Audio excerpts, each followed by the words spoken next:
Bonjour à tous, bienvenue dans la 6ème édition de Des Kicks et des Claques, présentée par Fab et moi-même. Comment ça va, Fab? Ça va très bien, Bonjour à tous, on a passé une bonne bienvenue dans la semaine. 6ème On règle les édition problèmes de micro Des Kicks à et des l'arrache, hein. Ouais, Mais tout va bien.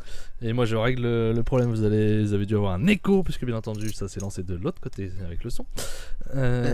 Impeccable. C'est la régie. C'est Appelle la régie quand même. Appelle la régie. Putain, faites chier, hein. Oh là là. C'est toujours aussi Non. compliqué nos démarrages. J'ai essayé de faire court en plus pour te lancer direct cette fois-ci. Ouais. Mais ça va. Non, ça va très très très bien. On a passé une bonne semaine de catch. Ouais, semaine Que importante. des gros moments. Beaucoup de gros moments. Exactement, entre la fin du climax et Peter Pan notamment, avec une semaine AEW assez conséquente, enfin en tout cas un Dynamite assez conséquente et des infos ou des rumeurs assez importantes. Donc ça va être intéressant. Et on va dire bonjour à DJ qui était là dès la musique, à Cookie, à Damien de Pessonnier, à Jérémy, à Jérém, notre Québécois. Hello vous autres. Alors, je vois qu'il met des petits logos, les petits machins. Alors, ça arrive. Les émoticônes ont été mises. Elles sont pas encore validées par Twitch, mais vous allez avoir des émoticônes pour les abonnés, comme partout. Ils sont prêts. C'est prêt, c'est déjà mis. Salut Amaury. Et des petits badges pour les... Ah bah si, les badges sont là. Je vois que Damien a son badge. Et ouais. Donc les badges ont été validés. Les badges ont été validés, les émoticônes ne le sont pas encore parce que j'ai pas l'impression d'y avoir accès moi personnellement. Donc si moi j'y ai non, pas. les émoticônes sont en cours de validation. De validation par Twitch, hein, enfin des bots, hein, quoi, en gros. Vérifier qu'on n'ait pas volé quelque chose, peut-être, je sais pas. Ouais, ou qu'il n'y ait pas de nudité, ou qu'il n'y ait pas de, tu vois, de conneries. Voilà. Quoi. J'imagine que c'est tout ça donc qui va être. Vous pouvez le voir, les followers sur les 2 premiers mois, vous êtes champion never. Alors, c'est pas les followers, c'est les abonnés. Mais les abonnés, les subs. Les subs. C'est mieux. Parce que les followers, c'est pas de petits badges, mais effectivement, vous êtes champion never. Voilà. Donc, va falloir continuer pour gagner un titre d'autres titres. Hein. Plus important. Prestigieux, on va monter. Voilà, à 3 mois, vous la avez surprise. un meilleur voilà. titre. On a fait exprès de pas les mettre, comme ça, vous avez la surprise, vous ne le saurez pas pour l'instant. Après, dites-nous si vous arrivez à percevoir que c'est le titre Never, par contre, parce que du coup, moi j'ai un gros doute. Hein. Ouais. C'est quand même petit. Hein.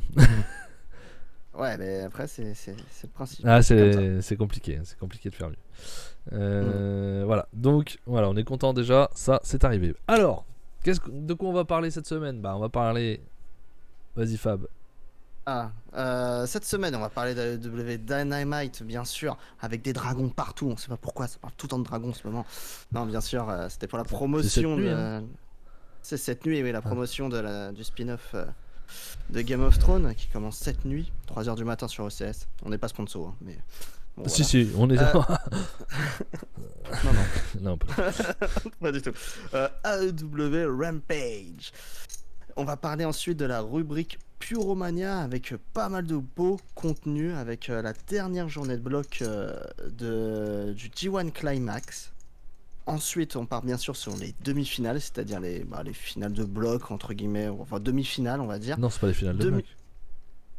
Non, demi-finale. Non, mais c'est la finale, c'est les gagnants de chaque bloc qui s'affrontent. Donc, on se comprend. Donc, demi-finale. Et bien sûr, on passe derrière par la grande finale. Donc voilà.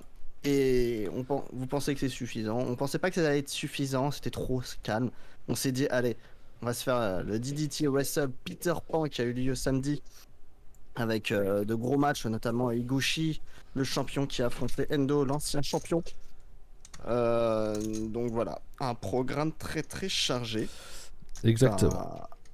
Donc voilà. On va attaquer le sujet. On dit bonjour à Garbage et à Tom qui viennent de nous rejoindre. Et Tom qui nous pose une question qu'on va répondre pendant qu'on parlera de All Elite, bien entendu. Donc restez avec nous. Je suis perdu dans mes fenêtres. Il y en a 12 000 d'ouvertes. Attendez 2 petites secondes. Ouais. Donc voilà. Donc on commence avec AEW. C'était le AEW Dynamite 150. C'était le 17 août. Ça avait lieu à Charleston dans le Virginie West. USA, bien sûr. Ça avait lieu dans une chanson. C'est une chanson. Ah, écoute. C'est une danse. Non, une danse dans une danse. Charleston. Je sais pas. La vanne qui marche pas si personne ne le sait. Ouais, mais oui, non, là je l'avais pas. Du coup, là je l'avais pas. Donc c'était à la Charleston Coliseum. Ouais, c'est pas très original comme nom. Et il y avait 4168 personnes. Bien sûr, commenté par Jim Ross, Tony Schiavone, Excalibur, Taz va être là, Chris Jericho et une autre personne, mais on va en parler plus tard. Donc c'est pour ça que je l'ai pas cité. Bon, on commence tout de suite avec une promo. Non. On commence tout de suite avec une promo, c'est ça que t'allais dire. On commence tout de suite avec la promo d'un certain Punk, justement, Tom. Voilà. Un Punk qui arrive, et qu'est-ce qu'il fait? Il va dans le ring, et il fait quoi? Eh ben, il challenge Hangman Page pour son rematch. Ouais. Mais personne ne vient. Étonnant, tiens. Étonnant. Qu'est-ce que c'est que cette connerie encore? Bah, on va en discuter. Bah, maintenant, je pense que c'est le moment. On va même pas en parler après. Comme on finit la promo. Il dit ensuite que Moxley est le... Je fais court. Que Moxley est le 3e meilleur de son groupe. Donc j'imagine qu'il met Bryan et Castagnoli devant lui. Il dit que l'histoire se répète. C'était le 3e d'un autre groupe. Un 3e meilleur d'un autre groupe dans le passé. Donc ça c'était assez marrant, je trouve. Et du coup, ça officialise le match. Ce qui semble être pour All Out. Mais en fait non. Mais on en reparlera après. Mais en fait non. Moxley arrive et dit que ça l'énerve d'entendre le titre intérim, que ça ne vaut rien tant qu'il n'aura pas battu Punk. Il dit que Punk est là pour le fric et il n'a plus l'esprit combattant comme lui. Et du coup il se tabasse un peu, mais tabasse vraiment, c'était fake, ça faisait très fake je trouve, la façon dont ils se sont frappés tous les deux. Mal fait, ouais. On est d'accord, c'était très très mal fait, très mal fait. Ouais. Donc voilà pour la promo de Punk. Alors, premier sujet, effectivement, Hangman Page. Alors, vas-y, je t'en prie. Il y a eu des choses en dehors du kayfabe, là on parle dans la réalité, des rapports portés par Fightful, donc le site très crédible de Sean Ross, qui est souvent très solide avec de très très bonnes sources, qui aurait révélé que cette promo n'était pas prévue. C'est-à-dire que les paroles que Punk a adressées à Hangman Page n'étaient pas prévues du tout. Il ne devait pas parler de Hangman Page une seule seconde. Et on s'aperçoit que petit à petit, quand on détaille que l'affaire est beaucoup plus sombre et qu'il y aurait d'énormes tensions entre... Enfin, d'énormes.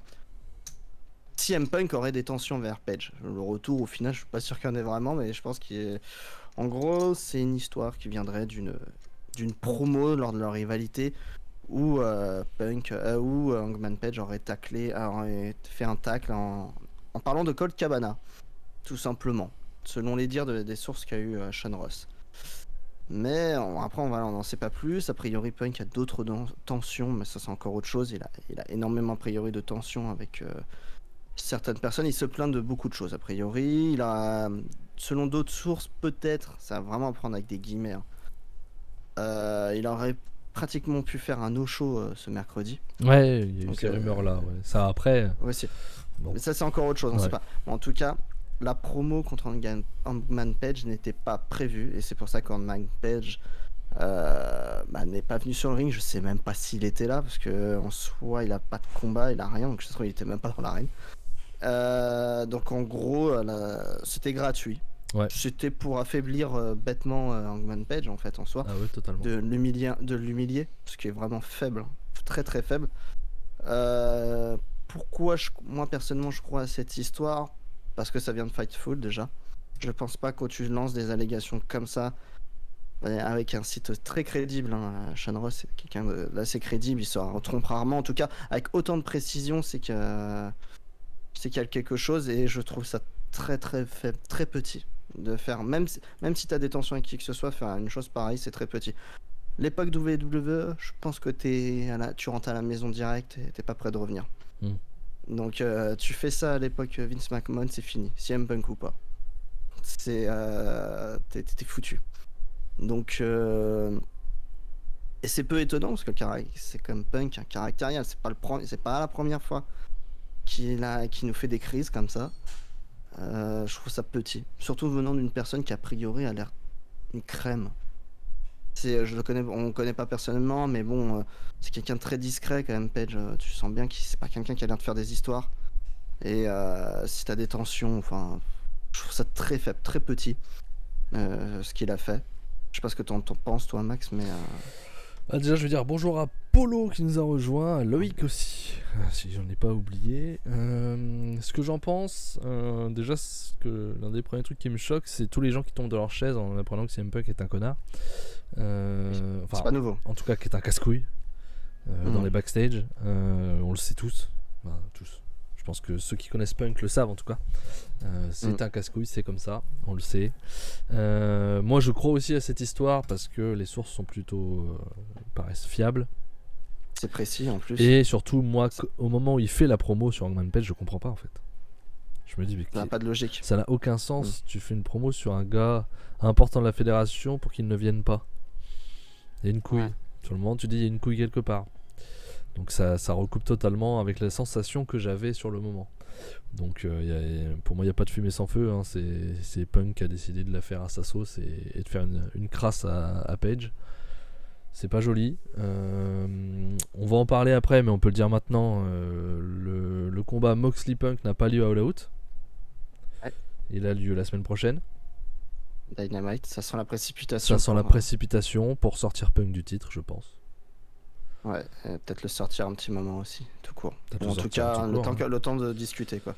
Peut-être le sortir tout court, ou alors ça n'a rien à voir, et c'est une promo qui est prévue, entre guillemets, pour le faire passer comme un gros connard, faire passer ça sur le kayfabe, et il faut revenir à MJF, et t'as MJF Punk à All Out, et tu fais passer MJF pour le super babyface, qui va battre l'enculé Punk. C'est la deuxième possibilité. Notamment pour le faire vite aussi, afin d'avoir plutôt Punk MJF à All Out, même si j'estime que pour le grand public, Punk Moxley c'est plus parlant. C'est plus une affiche de main event de pay-per-view pour moi. Donc, compliqué. Je m'attendais vraiment pas à ce que le match ait lieu la semaine prochaine. Les rumeurs me font dire que Punk va paumer.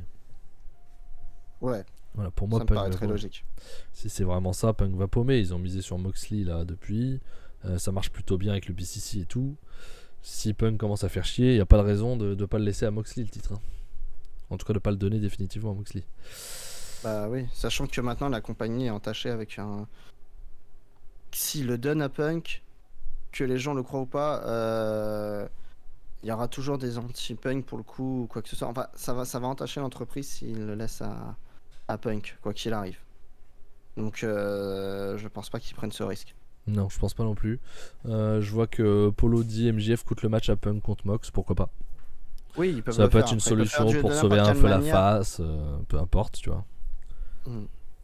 Ouais, je vois bien MJF être dans le coin pour faire ça. Mais oui, Jérôme a raison, c'est à Chicago, là où j'avais zappé ce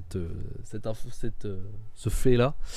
Donc tu feras jamais passer MJF pour le face et Punk pour le heel, ça marchera pas. Quoi qu'il arrive, ça marchera pas. Donc effectivement, il y a de grandes chances que ça n'ait rien à voir. Par contre, tu peux effectivement faire perdre Punk avec MJF qui intervient, puisque les rumeurs, c'est vraiment des rumeurs qu'on va prendre par contre avec beaucoup plus de pincettes que la rumeur d'avant, mais annonce que MJF serait bientôt de retour. Ce qui me paraît très logique. Je m'en doutais que ça allait tourner autour de All Out. Si c'était ça, il y avait aussi une possibilité qu'il y ait vraiment un problème et qu'il se casse. Hein. Fallait pas, tu pouvais pas l'éliminer, honnêtement. Voilà, c'était compliqué. Mais si c'est le cas, oui, tu fais perdre Punk avec MJF, juste sa musique, ou juste, tu vois, t'es pas obligé de faire une vraie intervention où tu le frappes ou un truc comme ça. Et puis comme ça, t'as ton Punk MJF à All Out à côté du titre. Et puis voilà quoi. En deuxième affiche, sur les 2-3 affiches avec la finale du tournoi trio. Et puis voilà quoi. Tu es en train de préparer ta carte. Donc je pense que ça va être ça. Par contre, qui tu mets en face de Moxley quoi? Il te faut un grand nom en face de Moxley. Tu vas pas mettre Omega qui vient de revenir, ça n'a pas de sens. Non. Donc compliqué hein. Un match à 3 dit Polo. Un match j'ai pas de programme hein. Ouais, c'est un peu rapide déjà. Enfin, je sais pas, pour quelle raison quoi. Il fait pas de match solo pratiquement. Il a pas de raison d'avoir un match pour le titre. Non, mais bon, y a personne. Après, il va peut-être avoir un Rumble ou un truc pour faire gagner le titre. Ça, c'est possible. Ça, parce que je vois pas qui d'autre en fait. Après, Polo dit match à 3, MJF, Punk, Moxley. J'y crois pas du tout Punk. J'y crois moyen. Ou pas du tout Punk et c'est MJF Moxley. Ah non, bah c'est pareil, ça n'a aucun sens. MJF revient. Enfin, encore une fois, à part s'ils font un match qualificatif pour être à All Out et qu'ils le gagnent. Mais... Ouais. Après, c'est vrai que c'est compliqué. Je vois pas de gros noms à sortir là.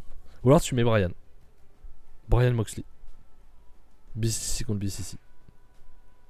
Ça peut être sympa. Ouais. Pourquoi pas. Pourquoi pas. Le gagnant de la Battle Royale. Ouais, pour l'instant, oui. Il y aura peut-être une Battle Royale, on sait pas. Punk était rendu trop gros pour Ring of Honor à l'époque. Et il avait que WWE assez gros pour ce qu'il pouvait devenir à l'époque. Tu avais pas d'aussi grosse Fed. Peut-être Impact à l'époque assez grosse star. Pardon, tu répondais à Loïc. Jérôme. Ou Page versus Mox versus Punk. Compliqué. Moi là comme ça, si vraiment il y a Punk MJF d'un côté et Moxley avec le titre, franchement j'envoie Brian. On va en parler après sur le match juste après. Moi j'envoie Brian, je pense. Ça me paraît être le plus logique. Ça pourrait, ouais. C'est la plus grosse star qui reste et ça pourrait être quand même très très très sympa. En plus il y aura un côté un peu voilà, les deux nouveaux frères qui se mettent sur la tronche, avec Castagnoli qui serait au bord avec son titre Ring of Honor pour supporter les deux entre guillemets, ou aucun des deux, j'en sais rien. Ça pourrait vraiment être très sympa. Tant qu'on est sur All Out, en supposant qu'il y ait ça déjà, ça fait déjà 3 gros matchs avec le titre trio. Ils ont aussi annoncé qu'il y aura bien un leader casino, non pas casino parce qu'on n'est pas Double or Nothing, mais un leader match. C'est ça, un leader, hein. Ouais, d'accord. Ouais, c'est un leader. Ouais, un leader avec sûrement une chance pour le titre à faire. Donc ça va caser pas mal de monde, ça. Ça sera sympa. Toujours intéressant. Ça devrait être sympa. Donc, allez, on enchaîne. On enchaîne avec une promo, pardon, c'est ma faute, excuse-moi. Encore ouais, il y a une petite promo de Hobbs qui dit que Stark c'est un perdant. Ah oui. Et pendant que lui, non, il gagne comme d'habitude. Il va se venger sur la Factory, bien entendu. Et bonjour à Jerry qui parle pour la première fois sur le chat. Les 3 dans le haut du ranking, nous dit-il, sont Page, Hobbs et Garcia. Alors, Garcia est peut-être intéressant vu le match contre Danielson et tension naissante dans le JAS. Bah non, justement. Garcia Moxley aurait pas de sens. Et puis de toute façon, Garcia Moxley, je suis désolé, ça ne fait pas main event de pay-per-view. Non, surtout All Out. Donc là, dans ce que tu m'as dit, il n'y a que Page, effectivement. Parce que là, c'est Moxley Page. Moxley Brian. Hop, c'est trop haut. C'est beaucoup trop tôt. Contente, pardon. Donc, j'ai dit elle, nous dit, du coup. Vas-y, cette fois-ci, tu peux enchaîner. Allez, on y va. Et on commence par le premier match de la soirée. C'est bien sûr le Best You Out 3 Falls match. Donc, match au meilleur des 3 tombés. Oui, c'est ça. Non, meilleur 3 matchs en. Comment on dit en français? Des 3 tombées. Hein, deux tombées. Au premier qui gagne, aux 2 tombées. Voilà. Donc c'était Bryan Danielson et Daniel Garcia. Pardon. Qui se réaffrontaient. Danielson avait sa revanche. Garcia voulait gagner. Voulait être le tueur de le Dragon Slayer, comme il se fait appeler maintenant. Et on a eu un match vraiment super bon. Merci DJ, au meilleur des 3 tombées. C'est tellement plus simple. C'est tellement mieux dit que nous. Et bienvenue à Belster et bonsoir. Bonsoir. Et ouais, donc c'était un match au meilleur des 3 tombées. Et on a eu un match super cool. J'ai passé un super moment, j'adore, je suis un grand fan de Daniel Garcia depuis un moment. Affronter au final c'est les mêmes. C'est les mêmes. Son modèle, on peut supposer que ça a été son modèle, je pense. Voilà. Garcia, je vois en Garcia un jeune Danielson, en fait. Vraiment, dans son catch, dans son agressivité, dans son arrogance aussi. Ah, vache, il est aussi arrogant que lui, donc il a sa fierté aussi. Et le match est vraiment super. Le sport entertainment est laissé de côté pour le catch. Et ça, c'est cool. Et ça va être une victoire de Bryan Danielson en ayant perdu la première manche au bout de 9 minutes 23. Il va gagner la deuxième au bout de 14 minutes et terminer le match en mettant KO complètement Daniel Garcia, il me semble. Et donc vraiment super cool. Moi je suis à 4,25 sur ce match. C'est bien cool. Qu'est-ce que t'en as pensé toi, Max? Pareil que toi, je suis à 4,25 aussi. C'était un gros match physique. Une victoire de Bryan dans un match où Garcia a plutôt dominé le match, je trouve. Bryan gagne, mais Garcia domine.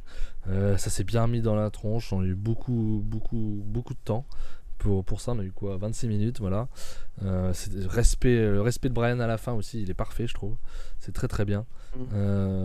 C'est très cool. Garcia reste fort malgré sa défaite. Il fallait que Bryan gagne, je pense que c'était important. Oui, quand même. Après, ta comparaison Daniel Garcia et Bryan Danielson, je la comprends totalement. Par contre, moi personnellement, à leur âge, je préférais Bryan Danielson. Vraiment, il avait, je trouve, quelque chose en plus que Garcia n'a pas. Mais on verra avec le temps. Je le trouve déjà complet, Daniel. Je trouve déjà Garcia complet dans son catch. Il est déjà au top en fait en termes de catch. Il a rien à apprendre en fait. Si, je trouve Bryan Danielson meilleur que Garcia dans son catch. Moi personnellement, je le trouve meilleur et je le trouvais même plus charismatique, même s'il en manquait un petit peu, même à la Ring of Honor à l'époque. Oui, au départ, ouais, c'est son catch qui l'a rendu charismatique au final. Justement, moi vraiment, son catch faisait ressortir quelque chose chez lui. Je trouve que voilà, il n'y a pas cette petite étincelle avec Garcia pour moi. Après, j'ai pas les mêmes yeux non plus il y a 12 ans où voilà, quand moi j'ai découvert la Ring of Honor et que je suis revenu en arrière, parce que je l'ai pas découvert en direct, Danielson, c'était plutôt en 2010-2011. Donc voilà, j'ai pas le même œil, donc c'est pas évident, mais là, moi, voilà, ma sensation elle est là quoi, pour la comparaison. Ouais, Danielson, comme dit Gros Judas, est plus agressif. Et beaucoup plus agressif, ouais. Garcia, c'est beaucoup plus vicieux. C'est encore autre chose. C'est peut-être un peu plus technique par moment qu'un Bryan Danielson à l'époque. Ouais, il y a beaucoup de combats au sol, il y a beaucoup de technique au sol quand même. Mais je suis d'accord. C'est peut-être ça, t'as raison, Germia. C'est peut-être le côté beaucoup plus agressif de Danielson à l'époque. Mais 4,25 pour un peu tout le monde, de ce que je vois. De toute façon, nous on est d'accord, Germia aussi. Donc on est d'accord, c'était un très bon match. Ensuite, donc comme je disais, respect de Bryan. Et qu'est-ce qui se passe? Jericho qui était au commentaire déboule et frappe Bryan. Ce qui jusque là est assez logique. Et Garcia l'arrête et le repousse. Et là, bon, ça commence à se parler un petit peu. Jericho a l'air de le menacer un peu, lui dire de faire attention et tout. Et on sent que grosse tension avec Garcia, et que Garcia va, comme on pouvait le supposer avant qu'il rejoigne JAS, parce qu'on pensait qu'il allait justement, BCC n'existait pas, mais aller plutôt du côté d'un Bryan Danielson. On pensait pas spécialement à Moxley, mais si, c'était peut-être déjà en duo à la limite, ça commençait un peu à se chamailler et tout, mais on le voyait bien y aller, et il a été pris par JS un peu étonnamment pour nous, et donc là on sent bien qu'il va aller vers le BCC, très clairement il va quitter le JS. Je suis pas sûr. Ah ouais, pour moi moi j'en suis persuadé. Pour moi, il y a ce côté revanchard peut-être de... Comment expliquer? Parce que quand on regarde les promos de Moxley et Danielson au début, après qu'il soit fait gifler par Regal et que ça les a unis, ils disent tout de suite qu'ils veulent révéler des jeunes catcheurs, et ils citent Wheeler Yuta et ils citent Daniel Garcia. Ils citent les deux catcheurs, sachant que intrinsèquement, pour ceux qui suivent un peu l'indie, les deux sont c'est des rivaux. Yuta et Garcia se sont croisés plusieurs fois, et ce sont des grands rivaux qui sont arrivés en même temps. Et il y a une rivalité entre les deux, il y a une tension entre les deux, et je sais pas comment on va nous raconter cette histoire, mais je pense que Garcia est peut-être parti déjà du côté de Jericho à la base, parce qu'il a été refusé au BCC en fait, entre guillemets. Yuta a été choisi à sa place en fait. Donc il y a ce côté revanchard pour moi. Garcia a été pris avant Yuta. Avant Yuta? Ouais. T'es sûr? Pratiquement. Je suis pratiquement sûr. Parce que justement, j'étais étonné quand il a été au JS. Pour moi, Garcia a été pris avant Yuta. Ok, il me semblait pas, mais bon. Enfin bref, ouais, il y a même de toute façon, pour en revenir juste à Utah, je pense pas que Garcia reste à JAS. Je pense qu'on va même se pencher vers un match entre Jericho et Garcia, peut-être à All Out. Hein. Pourquoi pas, ouais. Ça peut se faire. Mais je vois pas combiner Garcia et Utah là tout de suite ensemble. Bah en fait, c'est parce qu'il y a cette tension entre les deux. C'est non, deux chiens fous qui ouais, mais non, en fait. Ouais, mais non, parce qu'à l'Elite, il y a pas cette tension entre les deux, elle existe pas. Tu nous la sors de l'Indie. Ils savent que le public suit un peu mais les malgré histoires. tout, chez AEW, ils sont là ensemble depuis plus d'un an. Peut-être pas. Ouais, si, on dirait un an. Parce qu'ils étaient à Dark. Il y a absolument aucune tension entre les deux.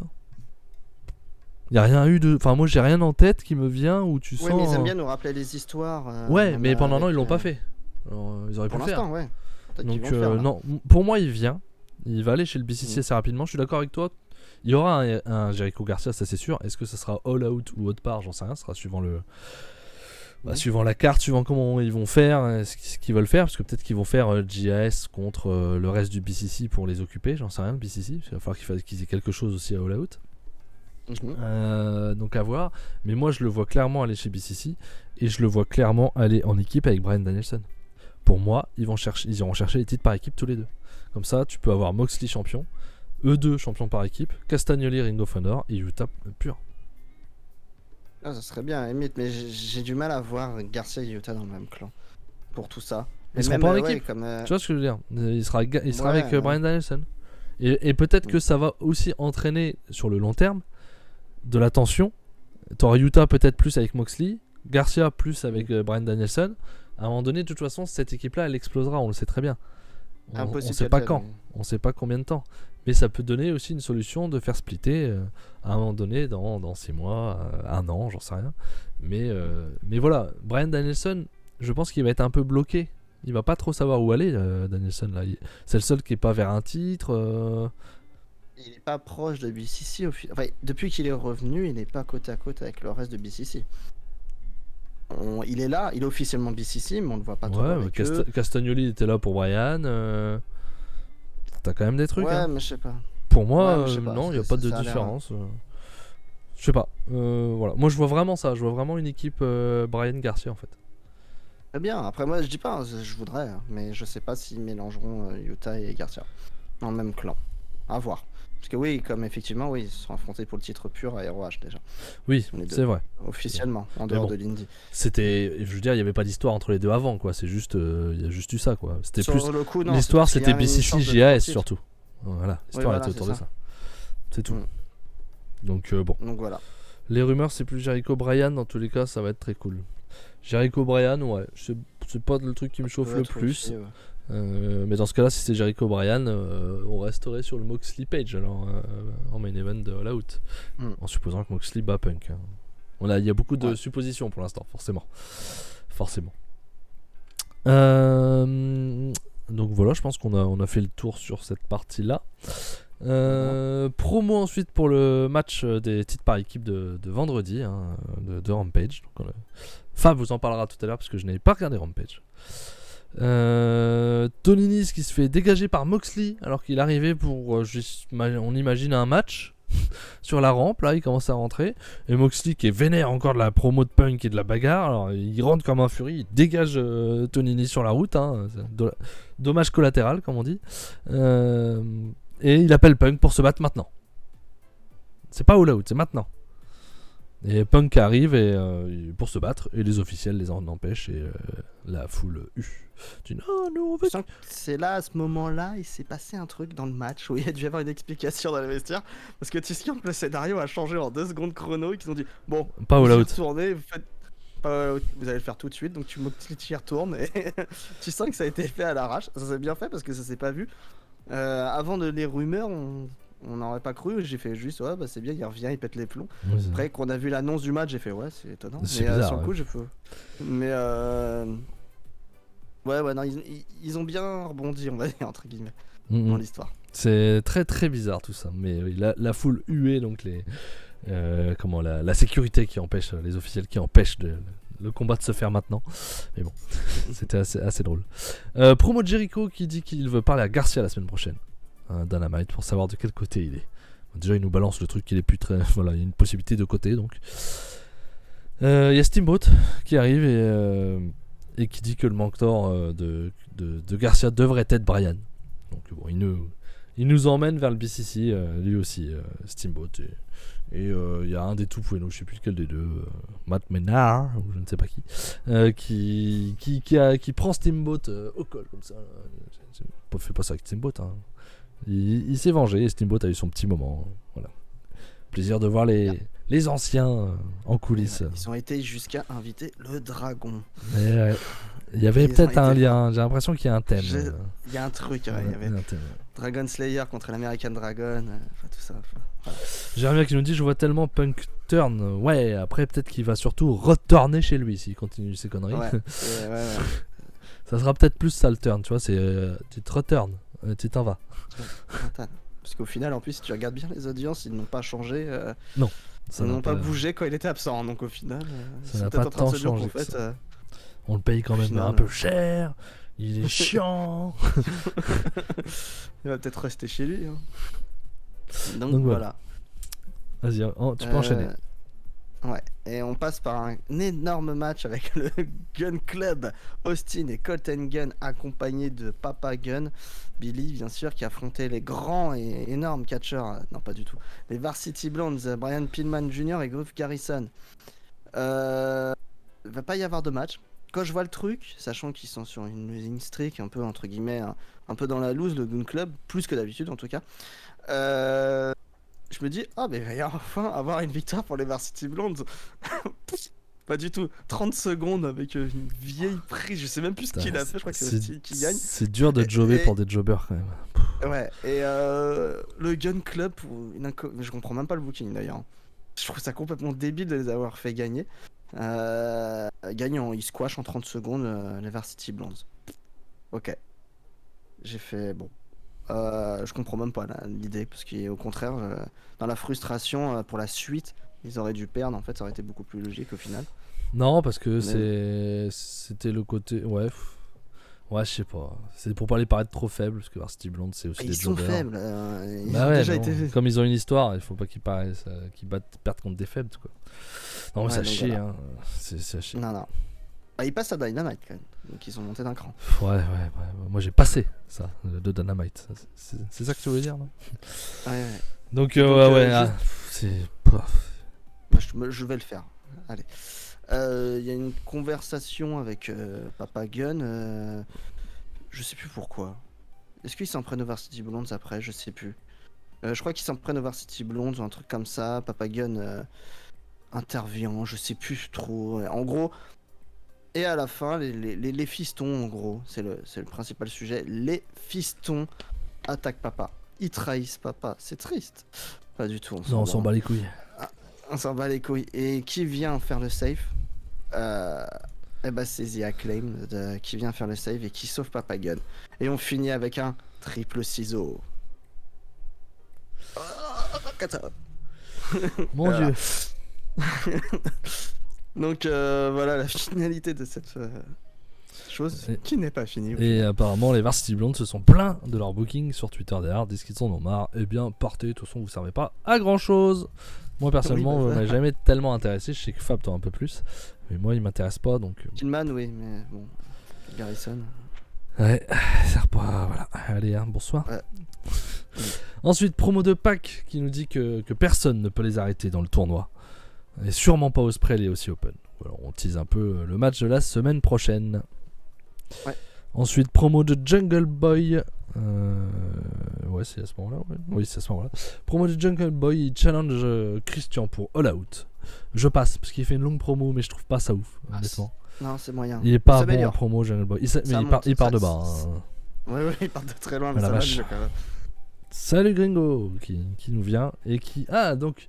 Gringo, en tant que dans les premiers abonnés, il a pas les logos. Il a le logo des premiers abonnés. Ok, c'est intéressant. Je pensais qu'il avait les deux. Donc, c'est bizarre. Ouais, c'est bizarre. J'en étais où ? Donc oui, Christian qui est challengé pour All Out par Jungle Boy. Et Christian refuse. Car il a dit qu'il l'aime. Il veut reformer une équipe avec lui. Il est comme un fils pour lui. Lol. Mais non, t'as dit que des méchancetés, quand même. T'es pas gentil. Peut-être un père de substitution. Là. Ouais, c'est ça. Vu que ton père est mort. Je vais le remplacer, c'est ça. Il est grand, hein, jeune Gabon. Merci Gringo pour ton resub qui a pris son 2e mois d'abonnement. Merci à toi Gringo. Comme lui. Prenez votre premier mois. Faites comme lui, rendez-nous riches. Non, c'est faux. Voilà. Ça suffira pas, mais bon, ça aidera. Voilà, écoutez notre commercial, abonnez-vous les gens. Merci Gringo. Merci pour ton soutien Gringo. Merci. Et on enchaîne, c'est toi pour les 2 derniers matchs. Ouais. 2 derniers matchs, pas beaucoup de matchs, mais parce qu'il y avait un gros match très long, c'est pour ça. Ouais. Puis le main event est pas court non plus. Oui, pas court non plus, mais c'est pas grave, c'est des matchs intéressants. Et on va voir Toni Storm contre Kilynn King. Je ne connaissais pas du tout cette femme. Jamais entendu parler, je ne suis pas W Dark, donc je la suivais pas. J'ai regardé vite fait, elle a fait un passage chez NWA Power. Tu me regardes. Elle fait un passage chez NWA Power un peu. C'est un 3,25. C'est pas ouf. Mais j'ai trouvé que c'était pas une si mauvaise catcheuse. Kilynn King, j'ai trouvé que c'est beaucoup plus intéressant que ce qu'on nous file d'habitude. Après, c'est son premier match à Dynamite, donc il y a la pression.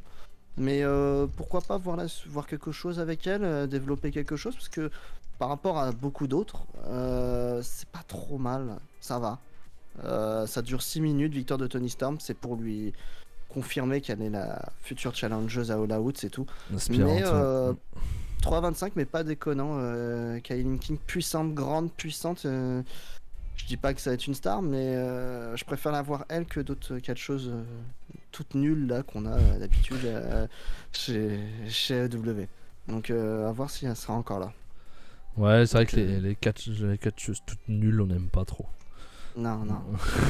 J'ai pas vu le match. Ah, t'as pas vu le match? Non, je n'ai pas. Non, c'est pas non plus incroyable. Mais c'est classique, mais au moins ça botche pas. C'est ça, surtout ça botche pas et elle est grande, elle est puissante, elle envoie quand même. Donc voilà, c'est cool. Donc à voir. Juste derrière, je crois que c'est après qu'on a une promo avec Thunder Rosa. Oh bah je l'ai pas noté celle-là. Je me suis arrêté là moi pour Dynamite sur les promos. Bah en gros il va y avoir une promo, c'est peut-être à Rampage, hein, mais bon c'est pas grave. En gros il y a eu une promo à un moment où Thunder Rosa parle de Toni Storm, il me semble, et qu'elles vont s'affronter officiellement au All Out, c'est sûr et certain. Donc voilà. Ok. Donc voilà. Et main event maintenant. Voilà, le main event. C'est The Elite, Matt et Nick Jackson, avec un partenaire mystère qui affrontait la faction de Igor Bernabé, c'est-à-dire Andrade El Idolo, Rush, et pour ceux qui ne le connaissent pas, Dragon Lee, qui est le petit frère de Rush.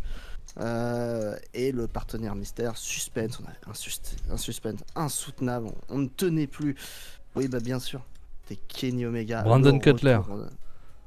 Non, il était là, mais pas là. C'est le retour de Kenny Omega à l'AEW avec un magnifique pull noir. Ouais. Peut-être que c'est Kenny Gromega pour l'instant. Je pense. D'où le pull. Ouais, à mon avis, c'est sûr. Donc, c'est le retour de Kenny, accompagné toujours de Nakazawa et de son acolyte de Don Callis qui va aller aux commentaires. Donc, toujours Don Callis dans l'histoire. Donc, heel, face, on verra. Mais si Don Callis est là, c'est pas trop face. Pas des masses. Pour l'instant, en tout cas. Un match, bien sûr sur le papier c'est costaud et c'est super. Passe un bon moment. C'est moins fort que le. On aura sur un bon 3,75 sur ce match. J'attendais encore un peu plus. Après le match est sympa. On passe un bon moment. Après c'est un match de weekly, donc on faut pas s'attendre non plus à des matchs de fou furieux.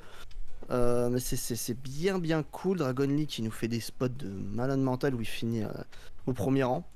Ce mec, il fout Dragon Lee est exceptionnel si vous ne le connaissiez pas.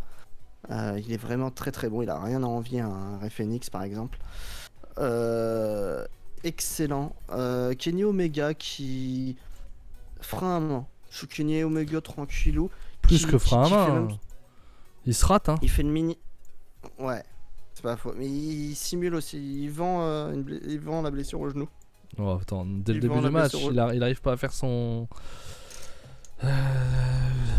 C'est son move où après il saute sur le coin, il saute en arrière. Oui, mais bon. Dès le début, il se rate hein, quand même. Non, t'es gros méga, ouais. C'est tout. Bah, il a un pull, il a quelque chose pour se tenir l'épaule, mais je pense que ça, c'est juste. Pour tenir l'épaule, c'est juste pour faire semblant. Parce que tu sens qu'il vend un peu son épaule, qu'il vend son genou, il vend ses blessures. Je sais pas. Il les vend quand même. Je pense que c'est un peu faux et qu'il va monter en puissance. D'ailleurs, The Elite va gagner. Escape. Merci. Voilà. Il gagne. The Elite gagne le match. Ce qui me paraît logique dans la storyline, hein, que ce soit eux qui gagnent. Même si beaucoup voulaient voir gagner Inger Bernabé. Mais personne ne les connaît en fait. Ce qui aurait pu être intéressant, c'était surtout qu'il gagne parce que Undisputed Era vient péter les couilles à All Elite. Et comme ça, tu faisais le 3v3 All Out de leur côté, quoi. Ça aurait pu. Ça aurait pu. C'était une hypothèse qu'on avait la semaine dernière, tu vois, avec Jérém. Que effectivement, parce que c'est pareil, il faut leur faire quelque chose à Andrade et tout ça, tu vois. Ils sont quand même souvent mis de côté. Rien faire. Comme d'hab, quoi.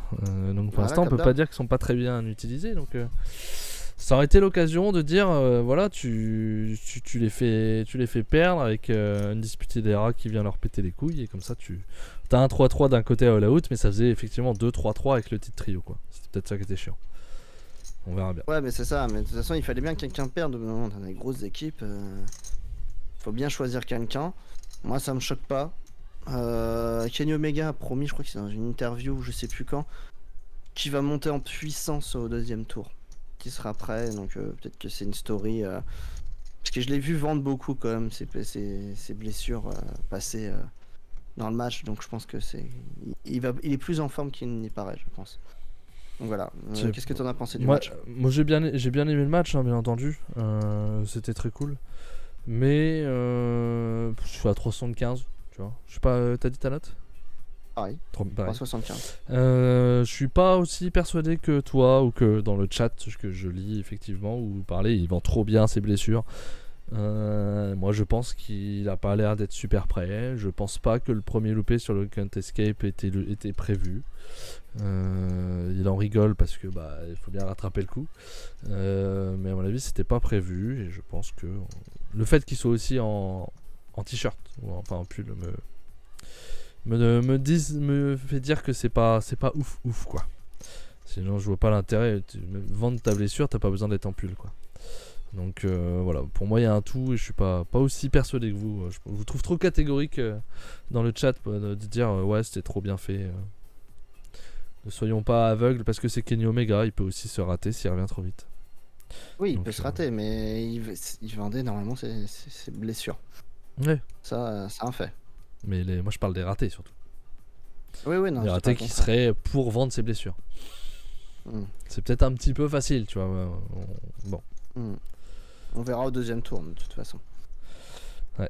On conclut AEW Dynamite avec un non, Dynamite. On conclut pas encore. Il y a un petit truc, hein, Dragon Lee qui est arrivé pour quand même se faire botter le cul par ses potes. Hein. Ah oui, mais bon, est-ce que c'est étonnant? Bah si, quand même, putain. Bon, ça m'étonne pas. Quelle idée. Il lui retire son masque et tout. Je suis pas sûr que ça soit fait exprès. Non, ça je pense que c'est pas fait exprès non plus. Je pense qu'il y a eu un raté. En gros, Rouge tape son frère avec Andrade. Histoire de dire dégage. En fait, en gros, c'est peut-être c'est lui qui prend le pin. Hein. C'est lui qui prend le pin. Ouais, voilà. Dragon Lee est pas signé. Rouge non plus d'ailleurs. Mais Dragon Lee est pas signé. Peut-être qu'il ira chez ROH. Mais voilà, au moins c'est surtout pour le sortir de l'écran. Et de toute façon, tout le monde s'en fout. Ça n'intéresse personne. C'est dommage parce que c'est un gros clan, mais mal booké. Donc voilà. Ok. Et on a Jérém qui dit qu'il veut au second tour un face-à-face entre Omega et Ospreay. C'est possible, hein. On verra bien. Ouais. Ah, c'est possible, oui. Oui. Oui, ça, oui, mais bon. C'est possible. On verra, mais bon, de toute façon. La dernière fois qu'on a vu aussi Open chez AEW, on fait serpillard. Ouais, mais depuis, ils ont gagné un titre. Ouais, super. Et la gueule du titre. Ah, ça. Je sais pas, la gueule du titre, il vient d'arriver. Tu peux pas dire que c'est un titre de merde. Ah, si, on l'a vu, la gueule du titre, mais bon. Donc, bon, ouais. Ça peut avoir de l'importance. Après, moi aussi, je veux Omega Ospreay un jour en 1v1, peut-être à Wrestle Kingdom par exemple, mais je le veux que si Omega est prêt. Ah oui, sinon j'en veux pas. Faut le top du top, sinon ça ne sert à rien.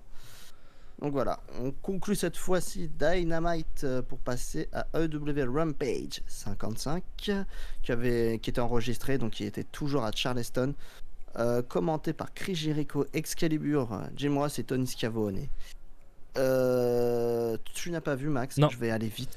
Oui. Je vais aller vite parce que c'est pas bien. C'est pour ça que j'ai pas regardé. Voilà. Femme m'a dit c'est pas bien, t'emmerdes pas. Non. On a Swerve in Our Glory, Keith Lee et Swerve Strickland qui défendaient leur titre contre les Private Party, Isaiah Cassidy et McQueen. Sur le papier, je me dis pourquoi pas.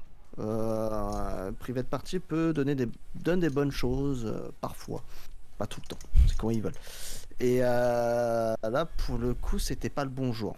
C'est vraiment moyen. Ces private parties, ils me déçoivent en fait. C'est qui me déçoit? C'est il y a 2 ans quand ils ont démarré et qu'ils ont battu les Young Bucks dans un superbe match. On attendait beaucoup peut-être d'eux et au final ils ont stagné, il s'est rien passé. On leur pardonnait leur petit botch parce qu'ils étaient jeunes et au final ça continue, c'est pareil. C'est très très moyen. Le match dure 7 minutes. Domination avec une agressivité surtout de Swerve Strickland qui s'énerve un peu que les 2 petits gamins se relèvent à chaque fois et qui devient de plus en plus agressif et méchant pour les détruire. C'est lui qui finit le match en les massacrant. Et à la fin, Keith Lee les relève tous les 2 et les salue. Mais Strickland, part de son côté, ne les salue pas. Donc on continue. C'est 3-25 dans ce match et c'est dommage parce que j'attendais beaucoup plus. C'est pas terrible. En fait, c'est surtout une rivalité Strickland qui se prépare. Quand ça va arriver, on ne sait pas, mais on sent bien que Strickland est heel. Et voilà le seul intérêt. Ouais, je me rappelle plus des promos. Il y a eu une promo avant. La seule promo importante, c'est le challenge Claudio Castagnoli que répond Dustin Rhodes. Voilà, donc bon, Dustin Rhodes pour le titre Ring of Honor, on va pas dire que ça m'enchante des masses. Voilà. Histoire de passer le temps, c'est un challenger de. Merci Garbage pour ton abonnement avec ton Prime. Merci pour ton Prime, c'est ton 2e mois. Merci Garbage, merci pour le soutien. Merci beaucoup. Merci, c'est très cool. Donc, c'est la seule promo apparemment qui vaut la peine d'être parlée. Voilà, je te laisse enchaîner. Ouais, voilà. Hook affrontait Zach Layton qu'on ne connaît pas beaucoup non plus, qui est sorti un peu de nulle part et qui a challengé à Hook. Ça dure 30 secondes. Hook arrive, l'étrangle, terminé, on n'en parle plus. Voilà, grand match. Derrière, autre grand match, Buddy Matthews accompagné de Julia Hart affronte Serpentico, 1 minute 33. C'était bien. Et c'est pas fini. C'est incroyable, ils arrivent à caler des matchs en 10 minutes, 3 matchs. Parce que derrière, Rampage c'est faible. C'est pire en pire. La promesse qu'ils nous avaient donnée là. Ouais, là. On va passer vite fait à Rampage maintenant si c'est comme ça parce que c'est vraiment pas intéressant. C'est de plus en plus décevant. Athena affrontait Penelope Ford, je crois qu'il faisait son retour sur les rings de AEW. Je m'en bats les couilles. Oui, mais bon, pour l'histoire. Ah non, quoique elle était là le 10 août a priori à Dark Elevation. Oui, du coup elle a gagné un match pour être là en fait. La semaine dernière, ça a duré 4 minutes. Victoire de Athena. Juste derrière, t'as le clan machin là, de Jet Cargill qui arrive. Les baddies. Qui fait. Voilà, les baddies qui font quoi? Elle a un sledgehammer dans les mains. Mais qu'est-ce qu'elle va faire? Elle a cassé les ailes en métal de Athena. C'est dramatique. Athena qui pique une crise, qui hurle. Je fais d'accord. Ok. On en est là. Voilà. On continue avec cette rivalité. C'est infernal. On enchaîne, bah là. Et là, on passe au match de tournoi pour le titre trio avec les Best Friends, Chuck Taylor, Orange Cassidy et Trent Beretta qui affrontaient les Trustbusters, le clan qui n'a aucun sens. Je ne comprends pas le lien entre toutes ces personnes. Mais ils connaissent même pas leur nom, je suis sûr, entre eux. On a Harry Davari, Slim G. Slim G, non, c'est pas possible. Le mec, il est bloqué dans les années 2000. Il est dans les... C'est le rap, c'est le petit blanc rappeur. C'est Eminem en 95, quoi. Il y a un problème. Donc il y a un gros problème de style. En plus, il est nul à chier. Bon, Eminem est un des plus grands rappeurs du monde, quand même. Hein. Oui, mais en termes de style, il est habillé comme Eminem en 95, quoi. Donc ça pose un problème, quoi, de style. Et on a le faux Brock Lesnar. Parker Boudreau, et pour une fois je l'avais jamais vu catcher au final. Il s'est accompagné de Sonny Kiss. Quand je vous dis qu'il n'y a aucun sens dans ce clan, il n'y a aucun lien entre personnes. Parker Boudreau, je comprends vraiment, je sais pas si c'est pour ça, pourquoi il s'est fait virer. J'ai eu peur. J'ai cru que t'allais dire que c'était bien. J'allais dire c'est la fin des kicks et des claques ce soir. Il est mauvais. Voilà, c'est bon, les kicks et les claques reprennent. Voilà. Parker Boudreau est nul à chier, je vais vous le dire. Il n'a aucun talent sur le ring. C'est juste une brute qui tape fort. Mais je crois qu'il fait un coup de la corde à linge. Ou je sais plus ce qu'il fait. Il se rate et il tombe avec par-dessus la 3ème corde. Il se casse la gueule aussi. C'est une catastrophe. Il est nul. Slim Jim, il saute partout. Il sert à rien. Dans le tas, c'est Harry Davari, le senior et l'expérimenté de la bande quand même. Allez, on enchaîne. Harry Davari fait un match correct dans l'histoire, c'est ça le pire. Donc victoire des Best Friends au bout de 11 minutes, 11 longues minutes. Moi, c'est 2,75, c'est horrible. C'est nul. Et donc qui feront face à House of Black. Hein. Ça ira mieux déjà. Ça sera déjà mieux, ouais. Ouais, et Best Friends gagne logiquement. Et passe le premier tour. Donc voilà, un Rampage pas bon. Vraiment mauvais. Donc, très décevant. Très décevant. Ouais, sur Cage Match, Slim J a 21 ans d'expérience. Et bah, qui continue à s'entraîner parce que c'est pas ça. Il a jamais fait de grosse compagnie de sa vie, c'est pas pour rien. On termine avec Dynamite, avec AEW en parlant du programme de la semaine prochaine. Donc on aura un Jay Lethal contre Dax Harwood.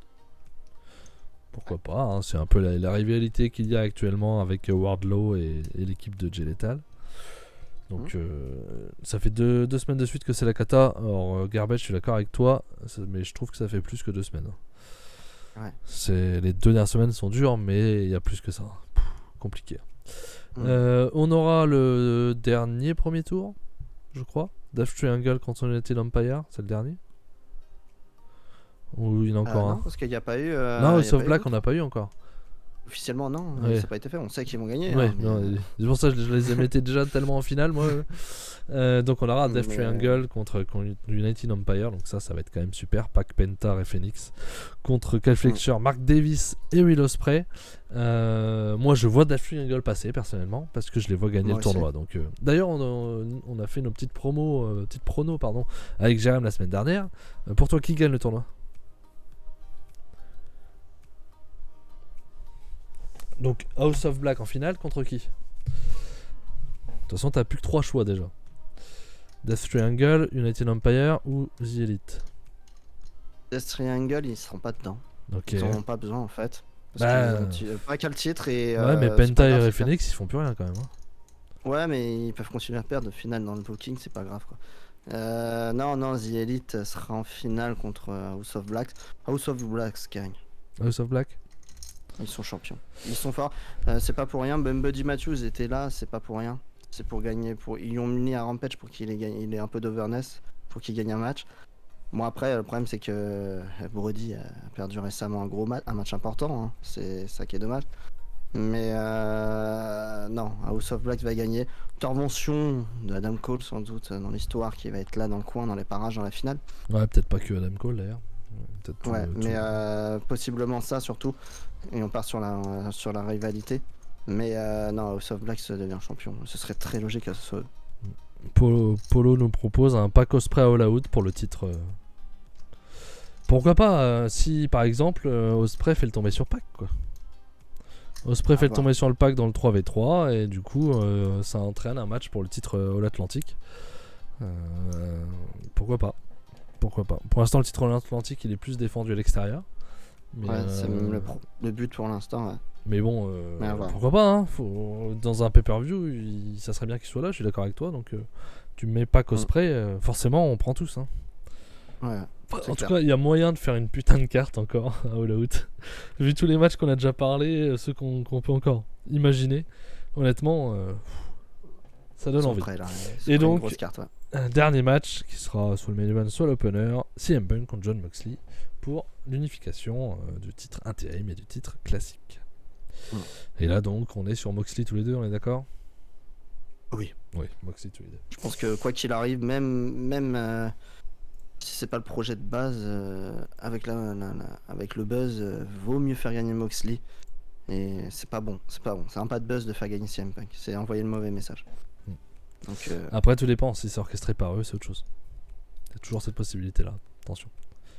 Ouais, mais j'y crois pas beaucoup. Moi non plus. Parce que ça, je vois pas l'intérêt de faire mal à Page gratos. Donc, non, c'est pas le genre. Enfin, c'est toujours pareil, sauf si les gens pensent que c'est Punk qui l'a fait, ça fait plus mal à Page, tu vois. C'est Punk. Bref. Voilà ce qui nous finit notre petite partie, grosse partie. On est à 56 minutes.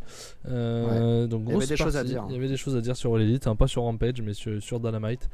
Donc on va enchaîner assez rapidement parce qu'on a encore beaucoup de choses à parler. On va parler. L'heure et demie va être compliquée. Ouais, l'heure et demie va être compliquée. On va essayer de booster un petit peu, parce que NJP, il n'y a pas trop de matchs à parler au final. Non. D'ici non plus, tu vas me dire. On verra bien de quoi on parle. Non, clairement non. Voilà.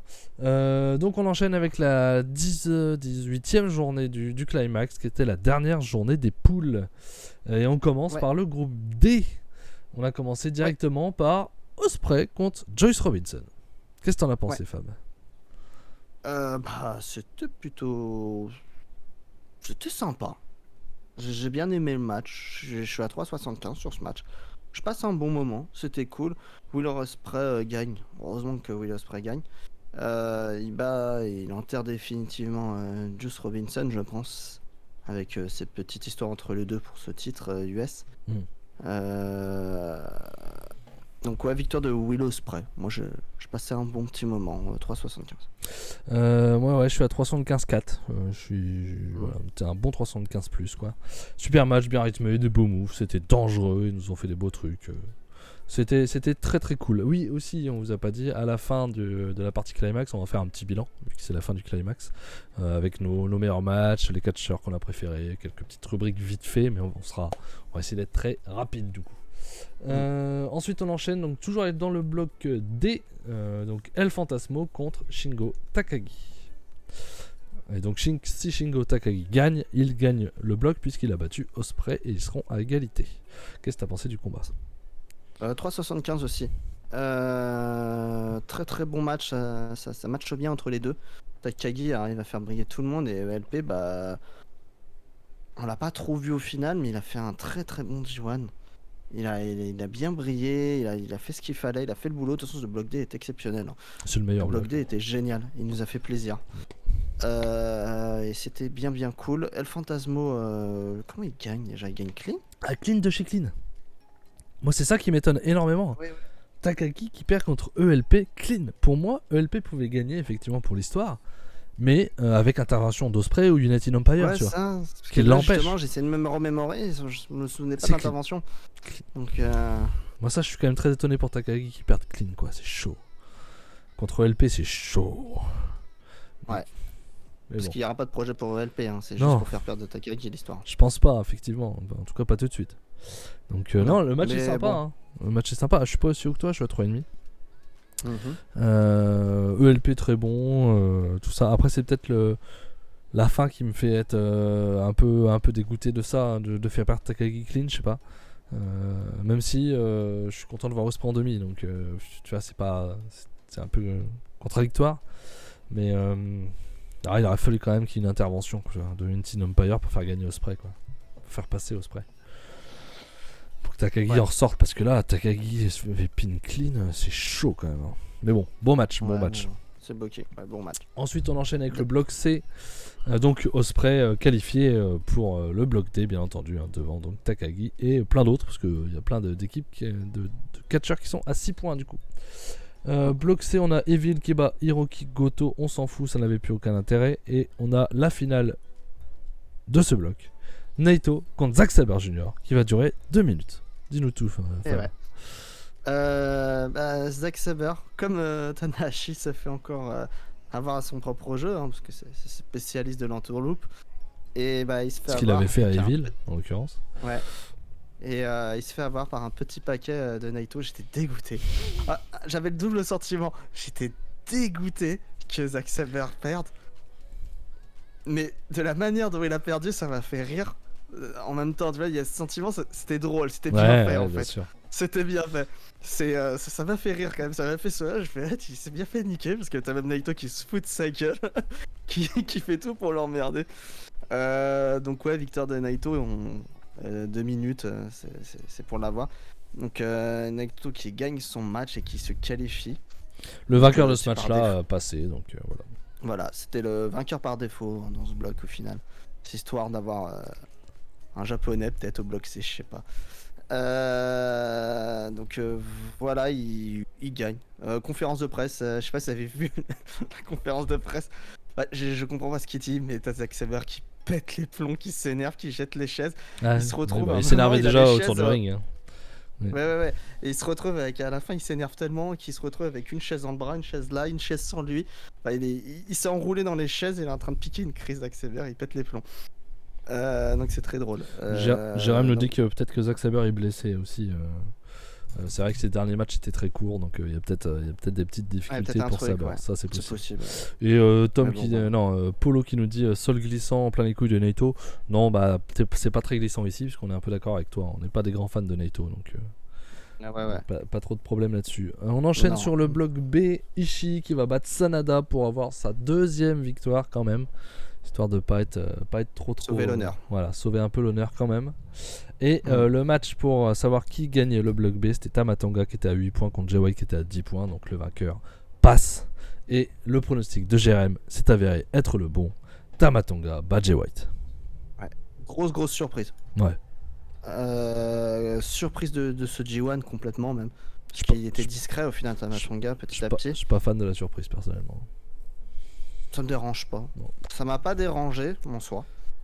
Le match est bon en plus. Ça gâche une demi-finale quand même. Ouais, mais c'est pour préserver les choses, je pense. Mais moi j'avais un autre booking dans la tête, moi. Ouais, mais là ça préserve les choses au final, c'est logique. Ouais, dans ma tête c'était logique aussi l'autre booking. Oui, mais bon. C'est eux qui décident, c'est Gedo, c'est pas toi. Il a décidé de faire perdre son petit, il fait perdre son petit. Tama Tonga qui gagne dans un bon match, 4 pour ma part. Je passe un bon. Je passe un bon moment. J'ai passé vraiment un bon moment sur ce match. Victoire, plus grosse victoire de la carrière de Tama Tonga sans problème. Sans aucun doute, tu bats le champion. Donc ouais, voilà, en plus en finale de bloc, donc c'est très très cool. Et donc Tama Tonga qui se qualifie pour le bloc B. C'est ça. Moi je suis à 3,5 3,75. Le match était sympa. C'était vraiment un bon match. Il n'y a rien à dire là-dessus. Moi j'étais pour que Jay White passe, qu'on ait le Okada Jay White, que Okada batte Jay White, que Okada perde contre Ospreay en finale. Comme ça, Ospreay main event contre Jay White. Mais non, parce que Jay White a son match contre Okada avant, puisqu'il a perdu contre lui. Et Okada reprend le titre en octobre ou novembre. Et on a Okada Ospreay en main event de Wrestle Kingdom. Voilà, c'était ça mon booking. Et c'était aussi très logique. Laissez-moi tranquille. Non, mais pour la petite histoire, je trouve ça aussi bien. Je sais pas si c'est pour ça, mais il y a quand même une certaine reconnaissance de tout ce qu'a fait Tama Tonga chez New Japan. Ça fait des années qu'il est là, ça fait presque 10 ans. Il a eu quelque chose à se mettre sous la dent au moins une fois dans sa carrière. Il n'aura peut-être jamais plus. Donc voilà, il va certainement avoir un match de championnat. Bien sûr qu'il l'aura. Dans la logique, il va avoir son match de championnat à la fin de la tournée, je pense. Et puis voilà, c'est le moment de sa carrière, quoi. Donc c'est bien. C'est bien que New Japan soit reconnaissant. Ouais, moi je suis pas aussi fan que toi, parce que bon, Jay White Tama Tonga aussi, tu vois, en main event d'un show important pour le titre, ça va pas me chauffer. Donc bon, c'est comme ça, c'est le choix du booking comme tu dis. On termine avec le bloc A, Jonah qui va Bad Luck Fale, on s'en bat les reins, il n'y avait plus d'intérêt. Et on avait Okada à 8 contre Lance Archer à 6, donc le vainqueur passé. Et bien entendu, on va pas déconner, on va pas voir Lance Archer contre Tama Tonga en demi-finale. C'était un petit peu compliqué. Donc Okada qui gagne bien entendu dans ce combat qui était un combat 3, je sais pas, j'ai noté quoi, j'ai noté 3,5, 3,75. Ouais, c'est 3,5. Je vois que c'était sympa. Il est noté 7,95. Ouais, je pense que c'est parce que c'est Okada. Il y a toujours une note en plus, mais non, 3,5, c'est cool. C'est Lance Archer quoi. Meilleur match du show d'après les gens sur qui est le match, effectivement. Moi j'ai préféré Ospreay Robinson personnellement. Ouais, je préfère Tonga et Jay White. Mais bon, ouais. Voilà, et Cookie qui aimait bien mon booking. Cookie a du goût. Voilà. C'est bien. Ouais, mais bon, c'est comme ça, c'est la vie. Et donc voilà pour cette dernière journée de bloc du Climax. On enchaîne avec les demi-finales. Donc là, on va commencer par Okada Tama Tonga. Ouais, bloc A contre bloc B. 19 minutes dans un match hyper sympa, mais à sens unique. Alors là, par contre, au niveau surprise, il y en a 0. On n'y croit pas une seule seconde. On sait qu'Okada va gagner. On attend juste que ça se termine, mais le match est cool. Et je te coupe, Fab. Merci Garbage qui me dit que j'ai oublié de mettre à jour l'overlay. Ça m'est déjà arrivé la semaine dernière. Désolé à vous. Désolé. Bravo. C'est bon, voilà, c'est à jour. Merci Garbage. C'est Bernard de la prod, c'est pas mal. Et Gringo qui nous offre encore un nouveau sub et qui abonne du coup Polo. Et voilà. Polo. Voilà, Polo, maintenant tu es sub de la chaîne. Merci Gringo. Merci beaucoup pour ton soutien. Polo, champion never. Champion never Polo, grâce à Gringo, effectivement. Voilà, ça n'a pas de prix. Ouais. Ah si, ça a le prix du... Ça a le prix, mais c'est Gringo qui paye, donc ça va. Ça n'a pas de prix pour toi. Donc non, Okada, très très bon match. Je passe un bon moment, Tama Tonga des offenses durant tout le match, il y a des near fall. C'est un match classique mais bien cool, je suis à 3,75. On passe un très bon moment. Kazuchika Okada gagne. À la fin, tout le monde s'enlace, tout le monde se fait des câlins, on se remercie. On oublie le passé. Qui t'a mis la misère pendant 10 ans, peut-être Tama Tonga qui t'a fait chier avec le C'est clair. Mais bon, on oublie, on est tous amis, même Jado est gentil, ils sont tous mignons, tout est beau. Donc voilà, bon match. Et maintenant que Polo est champion never, il est dans le futur, parce qu'il parle déjà de Ospreay Naito. Alors qu'on est encore sur Okada Tama Tonga. Le titre l'amène dans le futur. Voilà, non, je suis d'accord avec toi, c'était un bon match. Il n'y a pas trop de suspense, hein, forcément. On voit pas Tama Tonga en finale, hein, sans aucun doute. Pas trop de suspense, mais le match est cool. C'était un bon match. 3,5, 3,75 pour ma part. Voilà. Et on enchaîne avec la deuxième demi-finale, qui était le main event, qui nous intéressait forcément un petit peu plus. On espérait que Naito se sorte les doigts. Et spoiler, il les a sortis. Il y a intérêt quand même en demi-finale de G1. Il a enlevé le t-shirt, il a enlevé la casquette, il s'est mis à catcher. Et il a affronté un Will Ospreay qui est un peu qui est revenu en forme à la fin de ce tournoi. C'était un peu... C'était tu rigoles ou quoi? C'est lui qui fait tous les meilleurs matchs. Ouais, mais c'est pas le G1, c'est pas le Ospreay de l'année dernière. Oh, je suis pas d'accord. Je suis pas d'accord. Il a surtout moins de gros adversaires. Et après, il a marché sur l'eau. Il a tellement marché sur l'eau l'année dernière. Et puis même, encore une fois, t'avais pas les mêmes adversaires. Hein. Non, c'est sûr. T'avais qu'un groupe, t'avais que 2 groupes l'année dernière. Là, t'avais 4 groupes. Du coup, c'était plus dilué. Ouais, non, je trouve pas. On en parlera de savoir qui est nos catcheurs. Oui, après, ça reste le patron. Hein. Voilà. Ça reste le boss. C'est le papa. Hein. Mais bon, voilà. Voilà. Et sur ce match, c'est bien. C'est bien. Ouais, c'est bien. C'est un bon 20 minutes. Hein. Un Naito qui catch, déjà c'est cool. Hein. C'est rare, hein, donc faut en profiter. Non, c'est plutôt sympa. Will Ospreay, ce mec est, je le dis, hein, c'est le meilleur catcheur du monde. C'est depuis 2 ans, Oui, en plus. 2 ans. Jérémy a raison, il était pas dans le climax, c'est il y a 2 ans. Il y a 2 ans. Il était blessé l'année dernière, effectivement, Jérémy. Oui, il y a 2 ans. Il y a 2 ans. Ça passe tellement vite. Ça passe tellement vite. Non. Match très très cool. Victoire de Ospreay. Heureusement, parce que Naito, j'aurais peut-être même pas regardé la finale. Surtout que, en plus, au Okada Naito, on en a vu 3 on en a vu 68 en 2-3 mois, là, donc c'est bon. Donc voilà, je suis à 4,25. Donc, pareil. Grosse note à ce moment-là, il me semble. Non, t'avais Ospreay Takagi, je pense, qui était au-dessus, 4,5, je pense. Ah, il était à 4,5, t'as raison. Ouais, donc, ouais. Il va être beau ton top des matchs. Si t'as rien noté. Hein, il va être beau ton top des matchs si tu sais plus que t'avais Ospreay Takagi à 4,5. J'ai rien noté, moi j'y vais au talent, tu sais. Ouais, mais pour faire un classement, c'est mieux de noter quand même. Ah ouais, mais le talent. Donc voilà, qu'est-ce que t'en as pensé? J'en ai pensé comme toi, 4,25. C'était super rythmé. Enfin, un bon match de Naito, pour moi. Mais avec Ospreay, c'est plus facile, forcément. Ça bouge, ça tente des trucs. Ça tente des trucs que ça tente pas d'habitude. Ça enchaîne, ça esquive. Voilà, c'est très cool. Bravo à eux, 4,25. C'est une très belle demi-finale et un très beau main event qui a été noté 9,18 quand même. Donc plus chaud que nous. Jérém pareil, 4,25, 4,50. Donc on est chaud. On est chaud. Vous mettez la même note à Ospreay Naito qu'à Brian Garcia. Bah oui, Polo. Pourquoi? Et pourquoi Brian Garcia, c'est 4,5 plus. C'est ton avis, Polo. Voilà, chacun a son avis, y a pas de problème. Voilà. On n'a pas la même vision. Après, les deux sont bien. C'est du caviar en fait. C'est une journée.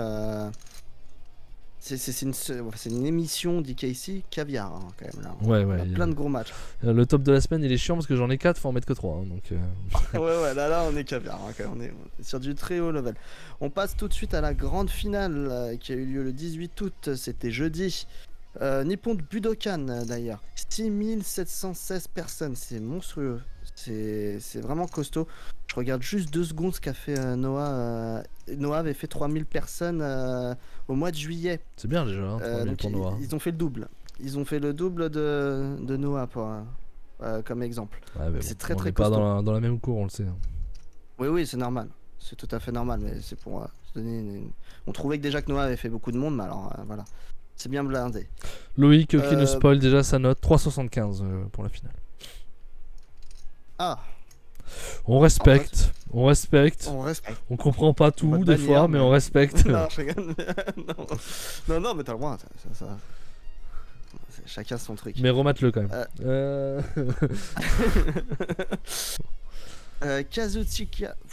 Kazuchika Okada affrontait Will Ospreay.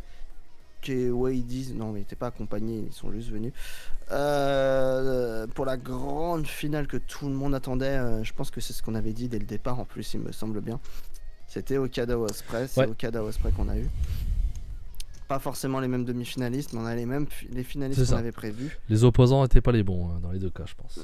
Mais bon, voilà.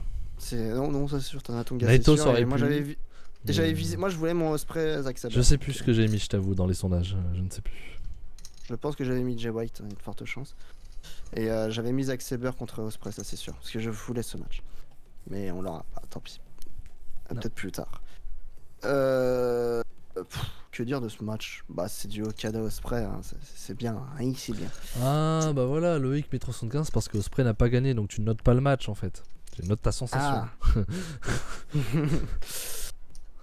Alors très honnêtement... J'étais un peu comme Cody quoi. Je veux faire mon Cody. J'espérais que Ospreay gagne, mais je savais que ça allait être Okada. J'étais pareil. Je le savais alors que j'ai dit que c'est Ospreay qui gagnerait le duo. Non mais pourtant quand j'ai vu ce match j'ai fait bon ça va quand même être Okada, faut pas rêver. Ouais, j'étais sur Okada. Je suis comme Cody, c'est-à-dire le titre US nique tout quoi. Le titre US nique ça me dérange pas. Si c'est trop compliqué. C'est pas ça qui me fait que ça. Ah ouais, moi c'est ça. Comment tu le fais perdre ton putain de titre US? Oh t'inquiète, il va le perdre. Non mais d'accord, mais si t'es l'aspirant pour Wrestle Kingdom, comment tu le fais perdre? C'est chiant. Je peux quand même le faire perdre. Ouais mais c'est chiant. Faire perdre un aspirant pour le titre pour le plus gros show de l'année, c'est à chier. Donc pour moi ça spoilait un peu. Mais bon. Donc non, je suis à 4,5 dans ce match. On a tout le classique des deux. Mais c'est pas le match de Wrestle Kingdom. Il manque, je pourrais pas vous dire quoi, mais il manque quelque chose. Peut-être du suspense, peut-être.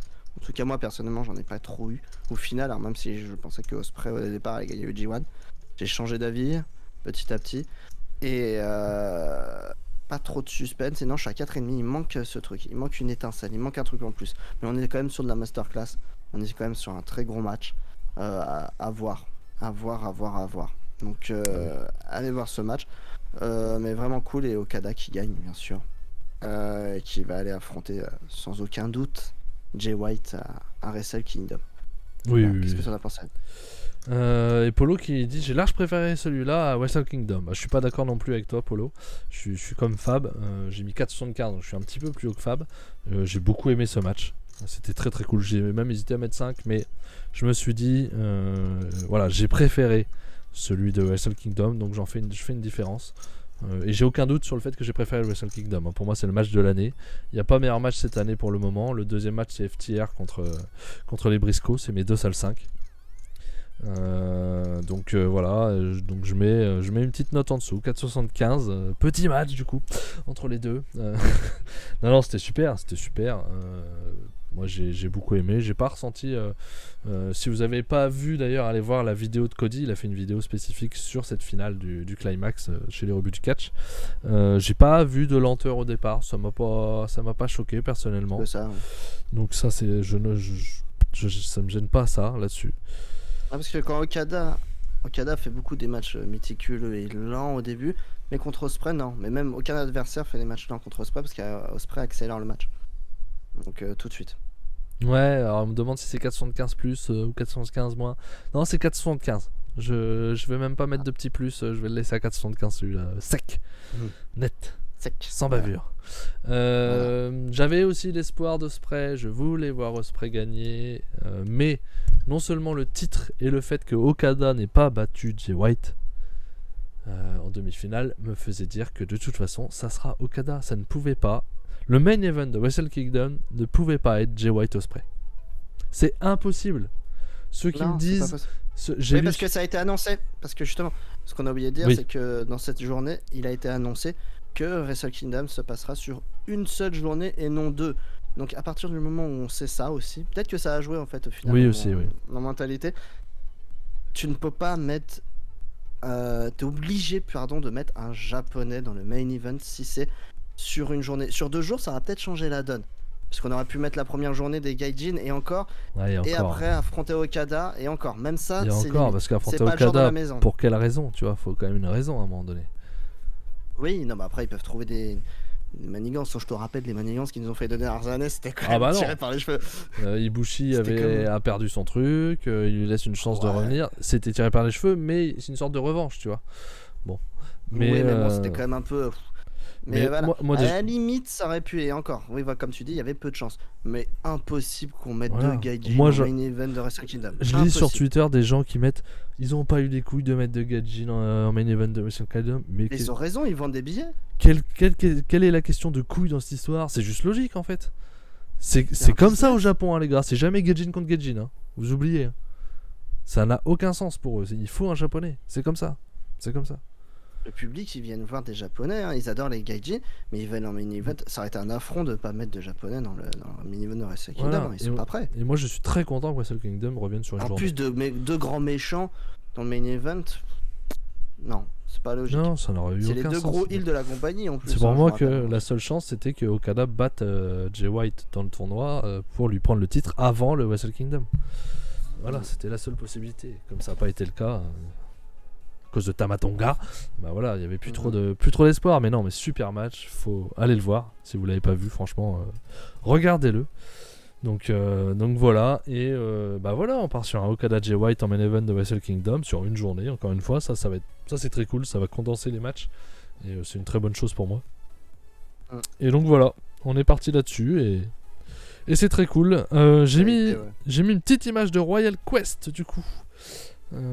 Qui est annoncé donc, en Angleterre le 1er et le 2 octobre, donc sur 2 jours, samedi dimanche, à Londres.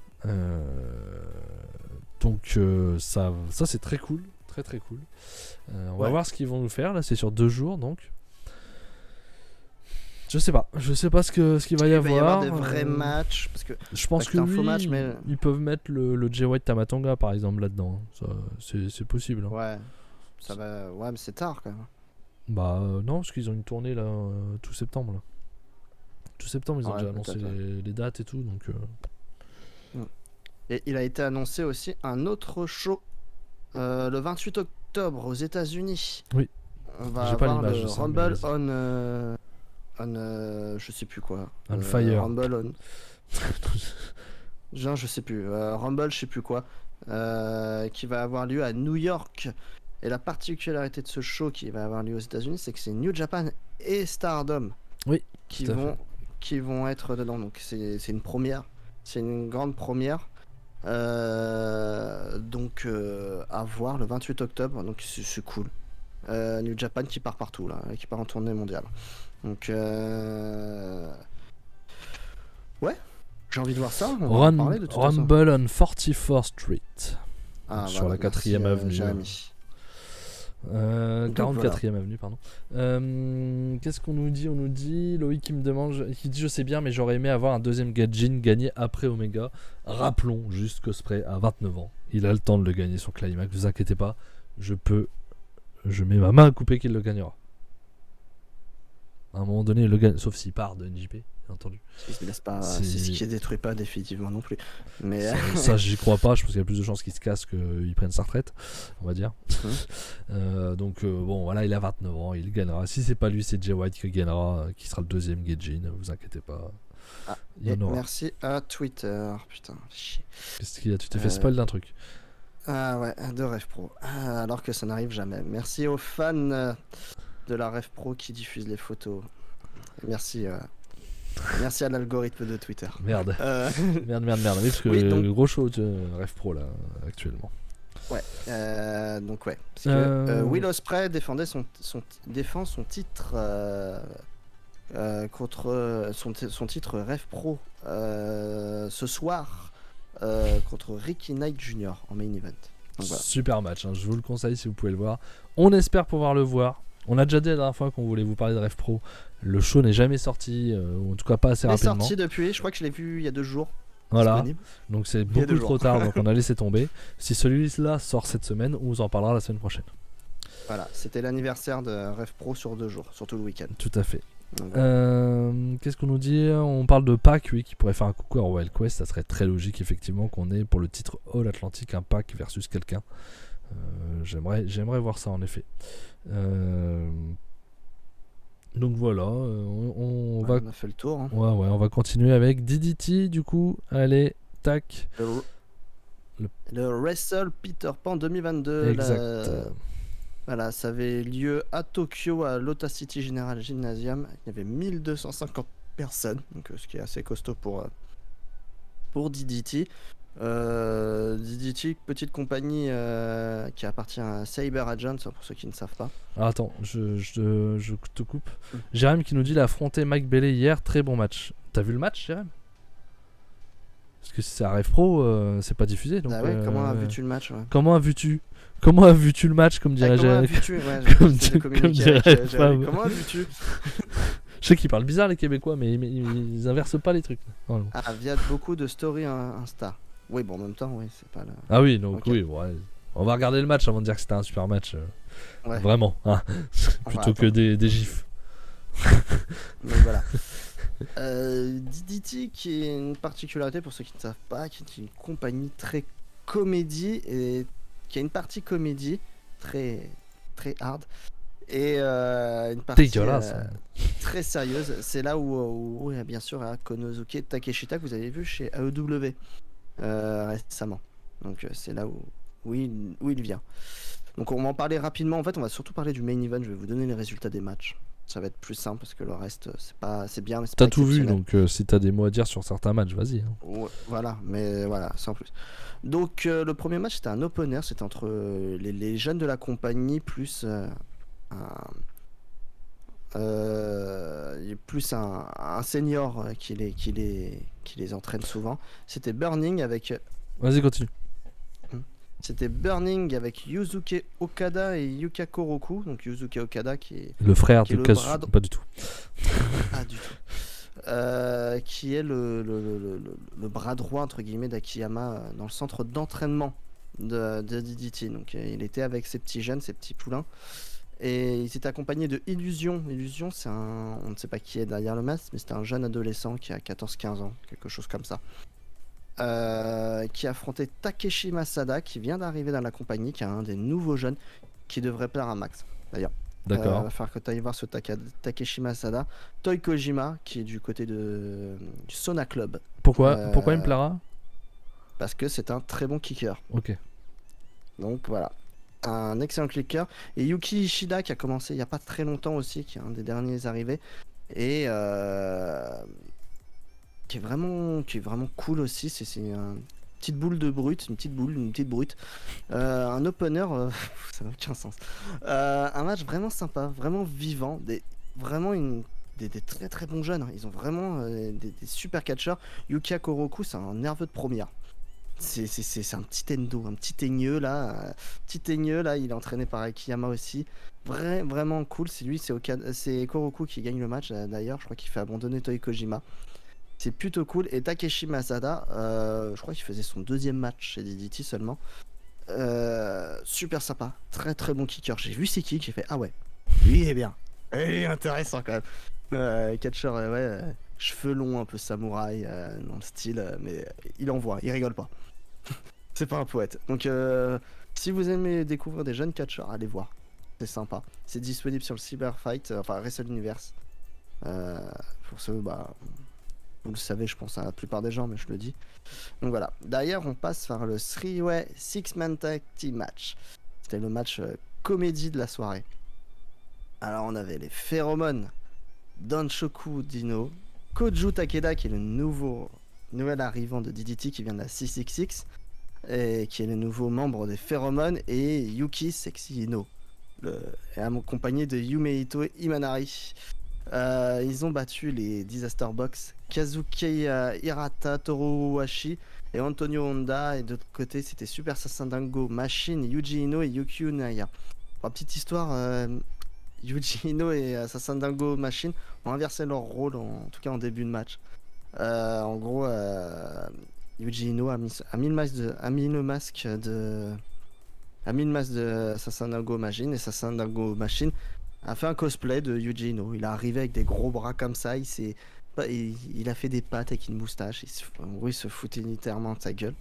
Un match hyper graveleux, du phéromane dans le texte. Âme sensible, s'abstenir. Oui, ou gens normaux, hein, s'abstenir. Non, t'es insensible, c'est tout. Pas grave. Rien te choque. Non, c'est le match comédie de la soirée. Si vous aimez le comédie, c'est très marrant. C'est très cool. Après, passez. Hein. Si ça vous plaît pas, n'allez pas le voir. Vous allez morfler. Derrière, petit coucou à Romain. Salut Romain, qui est parmi nous. Bonsoir Romain. Bonsoir Romain. Et ensuite, on passe avec Éruption, enfin le reste d'Éruption, parce que il y a un qui est pris. Higuchi a quitté Éruption officiellement. Oui, Hideki Okatani et Yukio Sakaguchi étaient accompagnés d'Arashima et ont battu Keisuke Okuda, Kota Umeda et Naomi Yoshimura. Match sympathique aussi, 3,75. Allez le voir si vous voulez. Ouais, 3,75 sans plus. Ouais, quand même, c'est cool. Sans plus, c'est bien quand même. Non, c'est un bon match, mais bon, c'est un match placé un peu à l'arrache, sans rien. C'est un bon tag, quoi. Voilà. Derrière, ensuite, on a Akito, un 6-man tag team match avec Akito, Makoto Oshii et Osamu Nishimura, qui j'ai pas trop compris l'histoire. Nishimura qui est un ancien, qui est un très vieux catcheur, qui a affronté Sanshiro Takagi, Toma Takao et Shinichiro Kawamatsu. Et pour la petite histoire, j'ai pas trop compris. Je crois que c'est Nishimura et Kawamatsu qui n'est pas un catcheur. En gros, je crois que les deux sont candidats à la mairie de Tokyo en fait dans l'idée. Oh. Mais pour de vrai, hein. Ouais. Je crois que c'est ça. Et en gros, ils se sont cassés la gueule durant le match. Il était en costard, hein, le Kawamatsu, qui n'est pas du tout un catcheur. Et il envoie, en plus, il tape fort le con. Et en gros, c'était l'histoire du match. C'est du comédie, il n'y a rien à noter de ce match. Donc voilà. Derrière, on passe à Jun Akiyama et Saki Akai qui affrontaient Azuka et Chris Brooks. Asuka qui n'a rien à voir avec Asuka de WWE, hein, je précise. Et un bon match 3,5. On passe un bon tag de 15 minutes, ça passe le temps, c'est bien cool. Toute la carte c'est comme ça, hein, ça dépasse pas les compliqués. À part le main event, ça dépasser le 4. C'est peut-être le souci. Derrière on passe au DDT Extreme Title Hardcore Match. Joey Janela qui a apparu il y a 2 semaines déjà chez DDT a ravi le titre DDT Extreme et le nouveau champion. Il affronte Shunma Katsumata qui est un peu le spécialiste du hardcore chez DDT. Ils se sont affrontés dans un match hardcore qui est pas trop mal. Moi j'ai passé un bon moment, je vois que la note elle est très basse sur Cage Match. Mais oui, t'allais dire un truc, Max? Non, Gengo qui nous dit: as-tu vu les intentions de vote à la mairie de Tokyo, les sondages dans le prochain Dikessi? Ouais, bah on cherchera. J'en suis alors, tu enlèves le on, hein, tu dis tu. Je chercherai. Alors, on regardera les intentions de vote. Ah, tu dis tu, oui, non, tu dis je, c'est mieux. Effectivement. Non, on est une équipe. Un bon match hardcore. On passe un très bon moment, ça matche bien entre les deux. Un mélange de Lego, comme d'habitude avec Katsumata. Si vous aimez les matchs un peu hardcore, venez voir. Bon, après c'est Janela, donc vous n'êtes pas obligé d'aller voir non plus. Ouais voilà, c'est un abruti fini, mais bon. C'est le problème, mais le match reste bon. On va pas se mentir, le match est bon. Ensuite, on passe au DDT Universal Title Match avec Masahiro Takanashi, qui est le champion depuis un petit moment maintenant, qui a affronté le fantastique, le plus fort, le meilleur, Yuki Ueno, bien sûr. Le plus grand catcheur du monde, non? C'est faux. Non, c'est faux, c'est faux. Non, c'est faux. Non, mais un exceptionnel catcheur, clone de Kota Ibushi, en plus jeune. Ouais. Et on a un bon match. Je suis à 3,75 sur ce match. Toi tu l'as vu, Max? Ouais, je suis à 3,5 sur ce match là. C'est voilà. De ce que j'ai vu de Ueno, il a fait beaucoup mieux. Ah oui, largement. Après il a pas l'adversaire qu'il faut. Il a pas Masahiro est pas un mauvais catcheur, mais c'est pas un catcheur exceptionnel. Non, mais même lui, il aurait pu faire mieux quand même. Ouais. Et du coup, Yuki Ueno qui redevient champion universel, qu'il avait perdu au Peter Pan l'année dernière. Qu'il avait perdu, on pensait, pour aller vraiment dans le main event et donc ne plus toucher à ce titre-là, il y retourne. Il y retourne pour l'instant, ouais. Voilà, il reste en attente. Même s'il a eu des grosses victoires, il va encore attendre pour le main event. Derrière, on passe au 6-man tag team match avec Damnation TA avec Daisuke, Sasaki et Kanon, accompagné du guest de la soirée, l'un des guests de la soirée, Dick Togo. Ouais, pourquoi? Ouais, c'est compliqué, mais il était là. Et écoute, c'est un ancien de la DDT, c'est pour les nostalgiques. Ouais. Donc voilà, il était là pour ça. La carte est quand même pas fameuse. Non, franchement, pour un Peter Pan, on a vu mieux. Moi déjà à la base, elle me chauffait pas des masses. Hein. Ouais, c'était un peu à la va-vite. Ils affrontaient le Soda Club avec le retour de Kazukichi. Konosuke Takeshita et Mao qui était accompagné de Yasuo Urano, catcheur qui vient d'où? Qui vient de la Basara, ouais voilà, c'est ça, j'avais un doute. Un ancien catcheur de la DDT qui vient de la Basara. C'est le Takeshita show durant le match. Il affronte tout le monde, il casse la gueule à tout le monde, Takeshita. Il est injouable, il a une bonne confrontation avec Kanon, surtout avec Daisuke Sasaki, qui va affronter dans quelques semaines pour fêter ses 10 ans de carrière. Donc c'était ça la confrontation, surtout celle-là. Et victoire de Takeshita sur Kanon, logiquement, avec sa nouvelle prise de finition qu'il a créé, pas qu'il a créé, mais je crois que c'est le gros coup de genou là qui met à EW. Ouais. Donc il parfait sa nouvelle prise beaucoup plus simple que les autres. Et victoire logique, un bon petit match. Tu l'as vu, Max, aussi? Qu'est-ce que tu en as pensé? Bon, c'était pour un pré-main event. C'était pareil, c'était pas foufou quoi. C'était 3,5. Non, voilà, c'était Takeshita show quoi. La fin était bien. La fin du match, quand ça s'est accéléré, c'était cool. Après, c'était long quand même. Il y a eu trop de longueur, je trouve. Donc bon. À part le main event, c'est pas trop dit on a fait d'un Peter Pan, hein, on est d'accord, Damien. Ah non, clairement, ça va. Il y a rien à dire. Et enfin, le main event avec le KOD Open Weight Title Match avec Kazusada Kazusada Higuchi, le champion, qui a affronté Tetsuya Endo, l'ancien champion, qui a dû rendre son titre après le KO subi contre Nakajima. On a un match, moi je suis à 4,5. On passe un très très bon match. C'est vraiment cool. Du début à la fin, ça envoie du lourd. Higuchi très très puissant, qui envoie du lourd, et c'est lui qui domine le match. Il domine le match, il fait mal à Endo durant tout le match, c'est surprenant dans le booking. Et ils vont aller jusqu'au bout des choses où Higuchi va terrasser Endo. Il va le terrasser, il n'y a même pas de doute. Il te laisse même pas le suspense. C'est un Endo qui est incapable de battre un Higuchi, qui est injouable. C'est le nouveau roi de la compagnie. En tout cas là, c'est le patron, et ils l'ont bien montré. Et ils ont eu les couilles de le faire. Pour le coup là, il y en a qui parlent de couilles, je sais pas quoi. Chez New Japan, même si je suis pas d'accord avec le fait de Gaijin, là ils ont eu les couilles de le faire. De faire gagner Higuchi de cette manière, j'ai fait bravo. J'ai fait bravo. C'est très bien, c'est ce qu'il fallait faire. C'est 4,5. Pour toi, Max, c'est quoi? Je suis à 4,25, mais je suis d'accord sur ce que tu as dit. C'était très sympa, c'était vraiment un très bon match.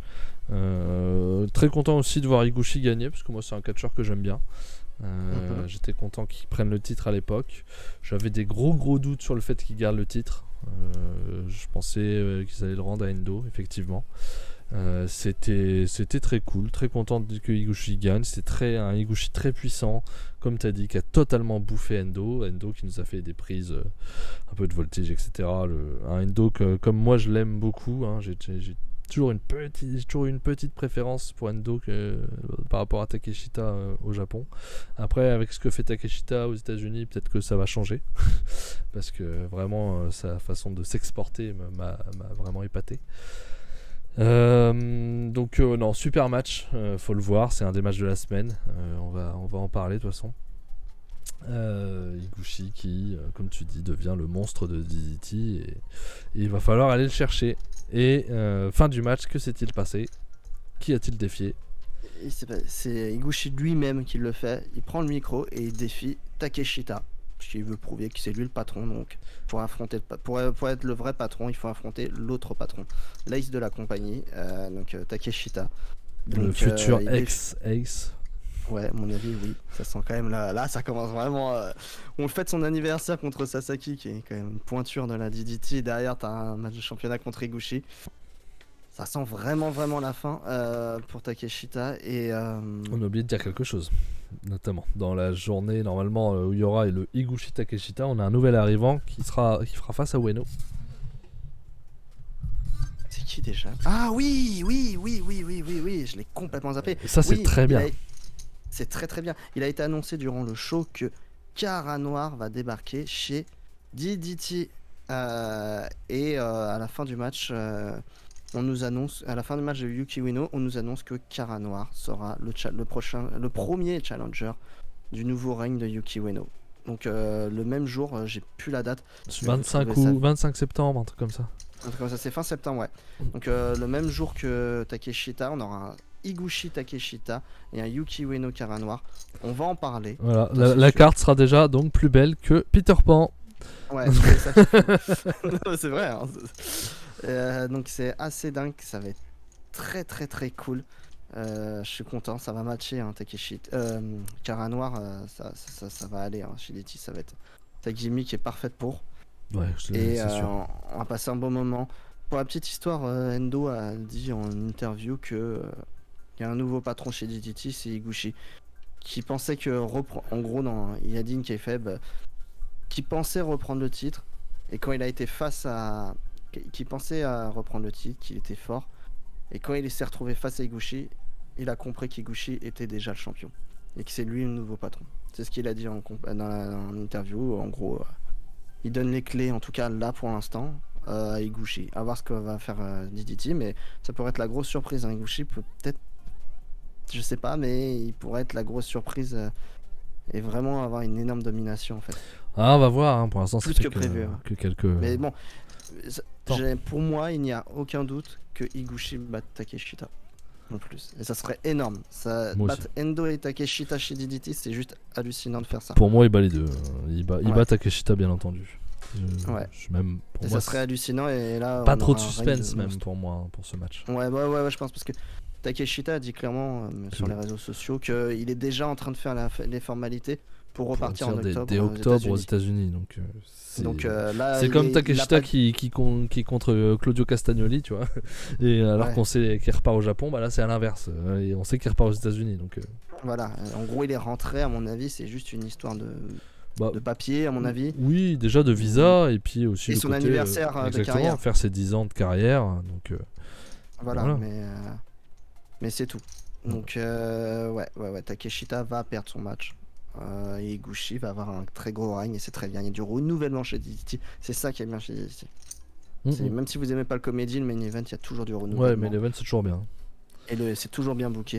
Quand ils mettent un vieux, c'est Akiyama, donc c'est un vieux qui est très très bon, donc il n'y a pas de problème. Et qui met en avant les jeunes. Exactement. C'est cool. Tout ça c'est super. Donc voilà. Un show moyen. Ouais, un show décevant sur la carte de toute façon de base, hein, clairement. Mais un main event à voir. Je vais remettre la petite image du climax, la finale du climax, parce qu'on n'a pas fait nos tops du climax. Ouais. C'est pour ça qu'à un moment j'ai fait un geste, tu m'as demandé quoi, je me dis tant pis on le fera après. Mais on n'a pas fait nos tops du climax. Top match du climax alors, Fab. Un top 3 bien sûr. Oui, on va faire un top 3. Oui. Moi j'en ai une dizaine je crois. Oui. Top. Ouais, j'avais mis au fur et à mesure. Je vais dire top 3. Troisième, celui que j'avais bien aimé, c'était le Finlay Ospreay. Finlay Ospreay, ouais. Ouais, en troisième. Ok. Moi, mon troisième, c'est Naito Ospreay. La demi-finale. En deuxième, c'est. On aura les mêmes. Voilà, Ospreay Takagi en deuxième. Et en premier, Okada la Ospreay. Finale, Okada Ospreay. Chercher les dénominateurs communs. Des 4 matchs, puisque du coup notre troisième n'est pas le même avec Fab, mais dans les deux cas on a le même catcheur encore une fois. Donc, voilà. Et en quatrième j'aurais mis. Moi en quatrième j'ai pas mis Finlay Ospreay. J'aurais mis Ospreay Naito en quatrième. Moi, le Finlay Ospreay que t'as annoncé troisième n'est que cinquième. En quatrième j'ai Finlay Robinson. D'accord. Ah d'ailleurs, on n'a pas dit, mais à la fin, il y a eu une conférence de presse à la fin avec Ospreay aussi, qui est dégoûté, qui a pas le temps de reprendre son esprit et qui se fait coller au mur par Finlay qui le défie officiellement. Ok. Logique. Pour le titre. Logique, il l'a battu, donc. Ouais. Ça, il n'y avait pas trop de doute que ça arrivera aussi, et ça peut être aussi aux États-Unis, en Angleterre, ça, un Royal Quest. Ça serait pas étonnant. Oui, sur les 2 journées, il va falloir dispatcher un peu des titres, donc. C'est ça. Donc ça serait logique. Qu'est-ce qu'on va faire comme top ? On va garder le top catcher pour la fin ? Non, on va le faire maintenant. Top catcher. Top catcher, on a notre top 1, je pense qu'il n'y a aucun doute pour tous les deux. C'est Will Ospreay. Will Ospreay, top 1 sans aucun doute. Quel est ton top 2 ? Moi je vais regarder par rapport à mes matchs. C'est pas évident, hein. Le top 1 est tellement clair, les autres... Moi top 2 je vais mettre Okada, hein. Il gagne le tournoi, Okada, il fait une super finale, il fait des bons matchs. Je vais mettre Okada en 2. Okada en 2. Et en troisième, je vais mettre. Je sais qui je vais mettre. Moi aussi. C'est la surprise même. Ouais. Je pense. Je mets Finlay en troisième. On a le même. Parce que si on regarde globalement, il a fait un tournoi exceptionnel. C'est clair. Il n'y a pas d'autre mot, il a fait un super tournoi. Il a fait des super matchs. Il était dans le bon groupe aussi, hein, on va pas se mentir. Oui. Mais il a fait briller les autres au passage. Et il arrive à un match contre Robinson, est très très bon.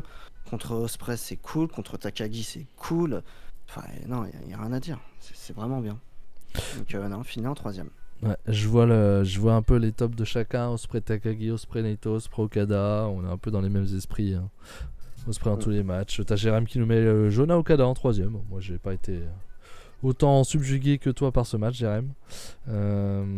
Finlay 3 aussi, Jérém est d'accord pour son run, etc. C'est très très cool. Le catcheur qu'on n'attendait pas, du coup, hein, c'est Finlay, clairement. Ouais. J'en attendais absolument rien. Mais vraiment, on l'a pas vu venir. Il y a lui, il y a ELP, mais peut-être qu'on attendait plus de LP. Quoi. Oui, j'attendais qu'il fasse des bons matchs. ELP, j'avais pas trop de doutes. Et en plus, il trèche beaucoup moins qu'en junior, donc ça, c'est super agréable. Ouais, mais non, Finlay, il a tout gagné. Hein. Sur ce tournoi, il a tout gagné. Hein. Et peut-être que ça va continuer pour lui du coup. Donc c'est bien. Non, clairement, je n'attendais vraiment rien. Donc voilà, la surprise du chef, c'est Finlay, sans aucun doute. Qui c'est que j'ai envie de mettre en avant moi, Robinson, je trouvais ça pas mal. Pareil, il était dans le bon groupe, hein. Ça aide. Le bloc D a marché sur tout le monde. Ça aide. Goto, j'ai envie de mettre en avant parce que je trouve que Goto. Il a fait un bon tournoi. Ouais, je l'ai souvent décrié ces dernières années par sa nonchalance et son niveau qui n'est pas retrouvé. Et Goto fait un bon tournoi, effectivement. Il a fait quelques bons matchs contre Zack Saber, contre Enare. Et le dernier que je voulais mettre en avant, justement, c'est Enare. Parce qu'il n'a peut-être que 2 points. Mais il a fait des bons matchs. Surtout la première partie du tournoi. La deuxième, on l'a quand même moins vu. Après, j'ai peut-être aussi moins vu ses matchs. Ça joue. Parce qu'il était déjà, il commençait à s'écarter. Ouais. Alors, Polo nous dit bad luck fallait, bon climax. Je n'ai pas regardé un de ses matchs, donc je peux pas te dire. Après, non, il y a dans la déception, je dirais Jonah. Après, c'est son booking, on en a rien fait. Non, moi je suis d'accord, Jonah. Tom Lawler, mais j'en attendais rien. Inexistant. Mais Tom Lawler, inexistant même, totalement inexistant. De toute façon, mais voilà, la déception, je dirais Jonah. J'attendais plus. Cobb aussi. Cobb décevant aussi. Ouais, mais c'est pareil, ils ont. C'est tout le même groupe là. Taichi effacé. Ouais, Taichi qui est mis très bas. Ah, c'était de l'ironie pour Polo. Super. Ouais. Je suis d'accord avec toi, Taichi très bas. D'ailleurs, il finit dernier de son groupe. Même Sanada a fait des meilleurs matchs, quoi. Sanada était bien meilleur que lui. Déception Ishii et Lawler. Ishii, déception par le booking surtout, hein, clairement. Par le booking surtout. Après, c'est vrai qu'il nous a pas fait de. Il a pas fait de match monstrueux comme il fait d'habitude. Hein. Le seul Ishii que j'ai dans mon top 10 là, c'est Ishii White. Qui était très sympa. C'est normal. Ça sent la fin, Gringo, je suis d'accord. D'accord. Ça sent la fin pour Ishii. Donc voilà un petit peu, je sais pas si t'avais une autre catégorie à mettre en avant. Non, rien de spécial. On est pas mal. Et du coup, on va finir avec le top de la semaine, du coup, et qui est pas évident à faire.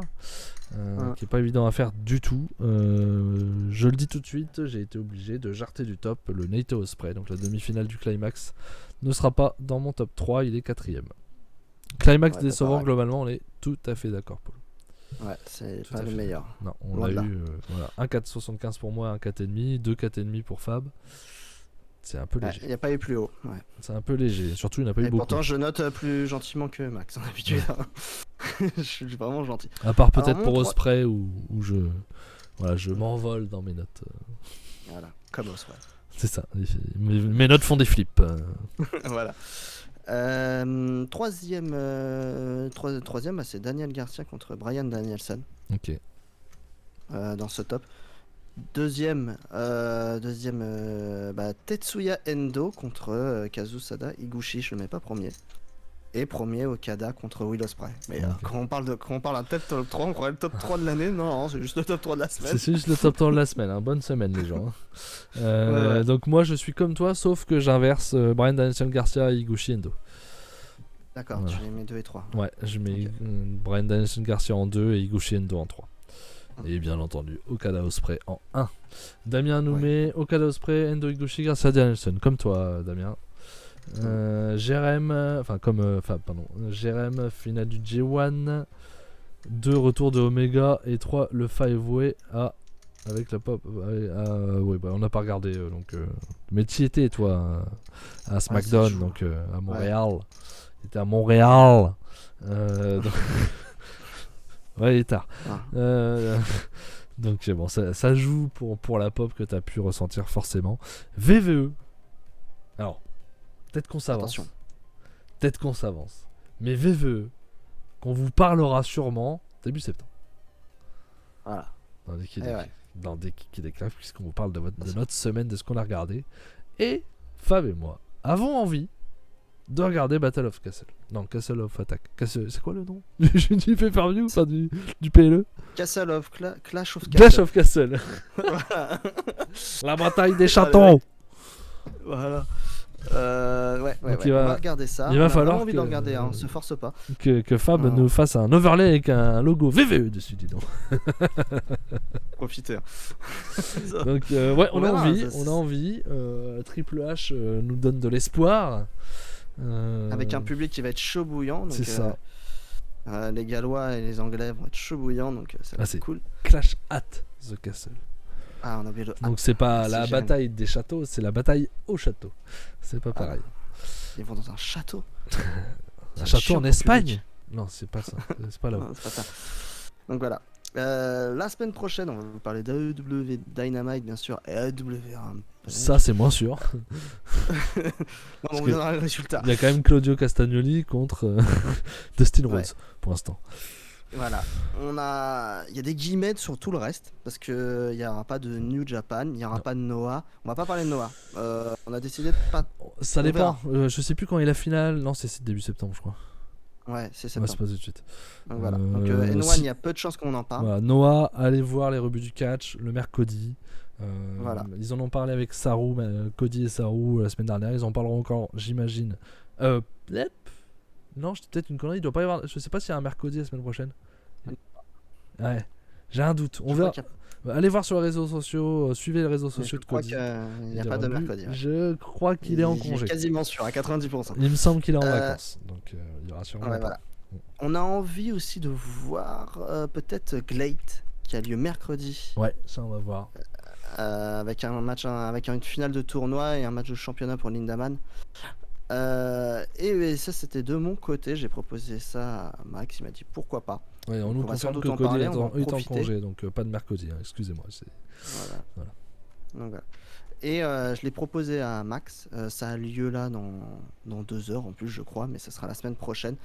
C'est là Beyond Wrestling avec le show américain Rana.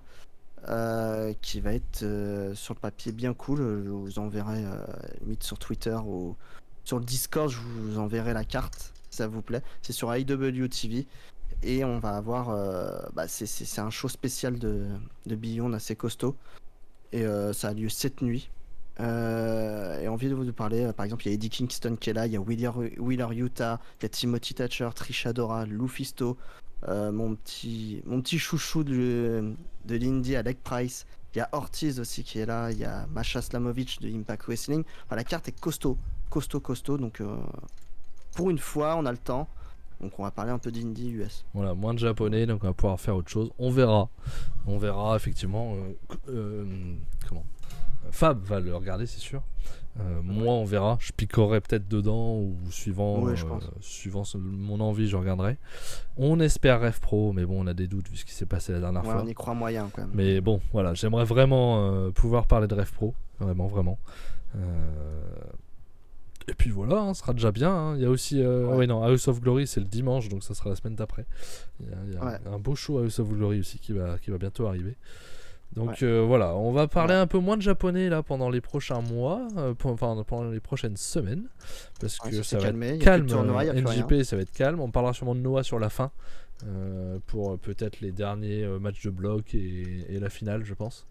Je pense qu'on en parlera à ce moment-là de Noah. Hein, ça me paraît... voilà, c'est tout. Mais on n'a pas suivi le tournoi. Ouais, au final, on voulait le suivre, mais trop. Entre les vacances, le climax, c'était trop. Donc on va pas se forcer, pas on a dû faire un choix.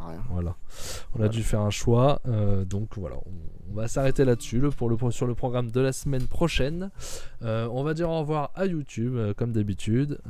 Donc n'oubliez pas, YouTube, si vous nous écoutez, c'est que vous connaissez la chaîne, mais vous avez la chaîne de replay des kicks et des claques sur YouTube. Vous avez les podcasts sur les chaînes de podcasts des rebuts du catch. Vous avez le mercredi, même si c'est pas la semaine prochaine, il y en aura bientôt. Des kicks et des claques tous les dimanches à 21h. Et puis voilà, faites-vous plaisir, regardez du catch et puis voilà, tout simplement, faites-vous plaisir. Tout simplement. Ouais, tout simplement. Allez, à bientôt. Salut YouTube. Ciao. Salut YouTube.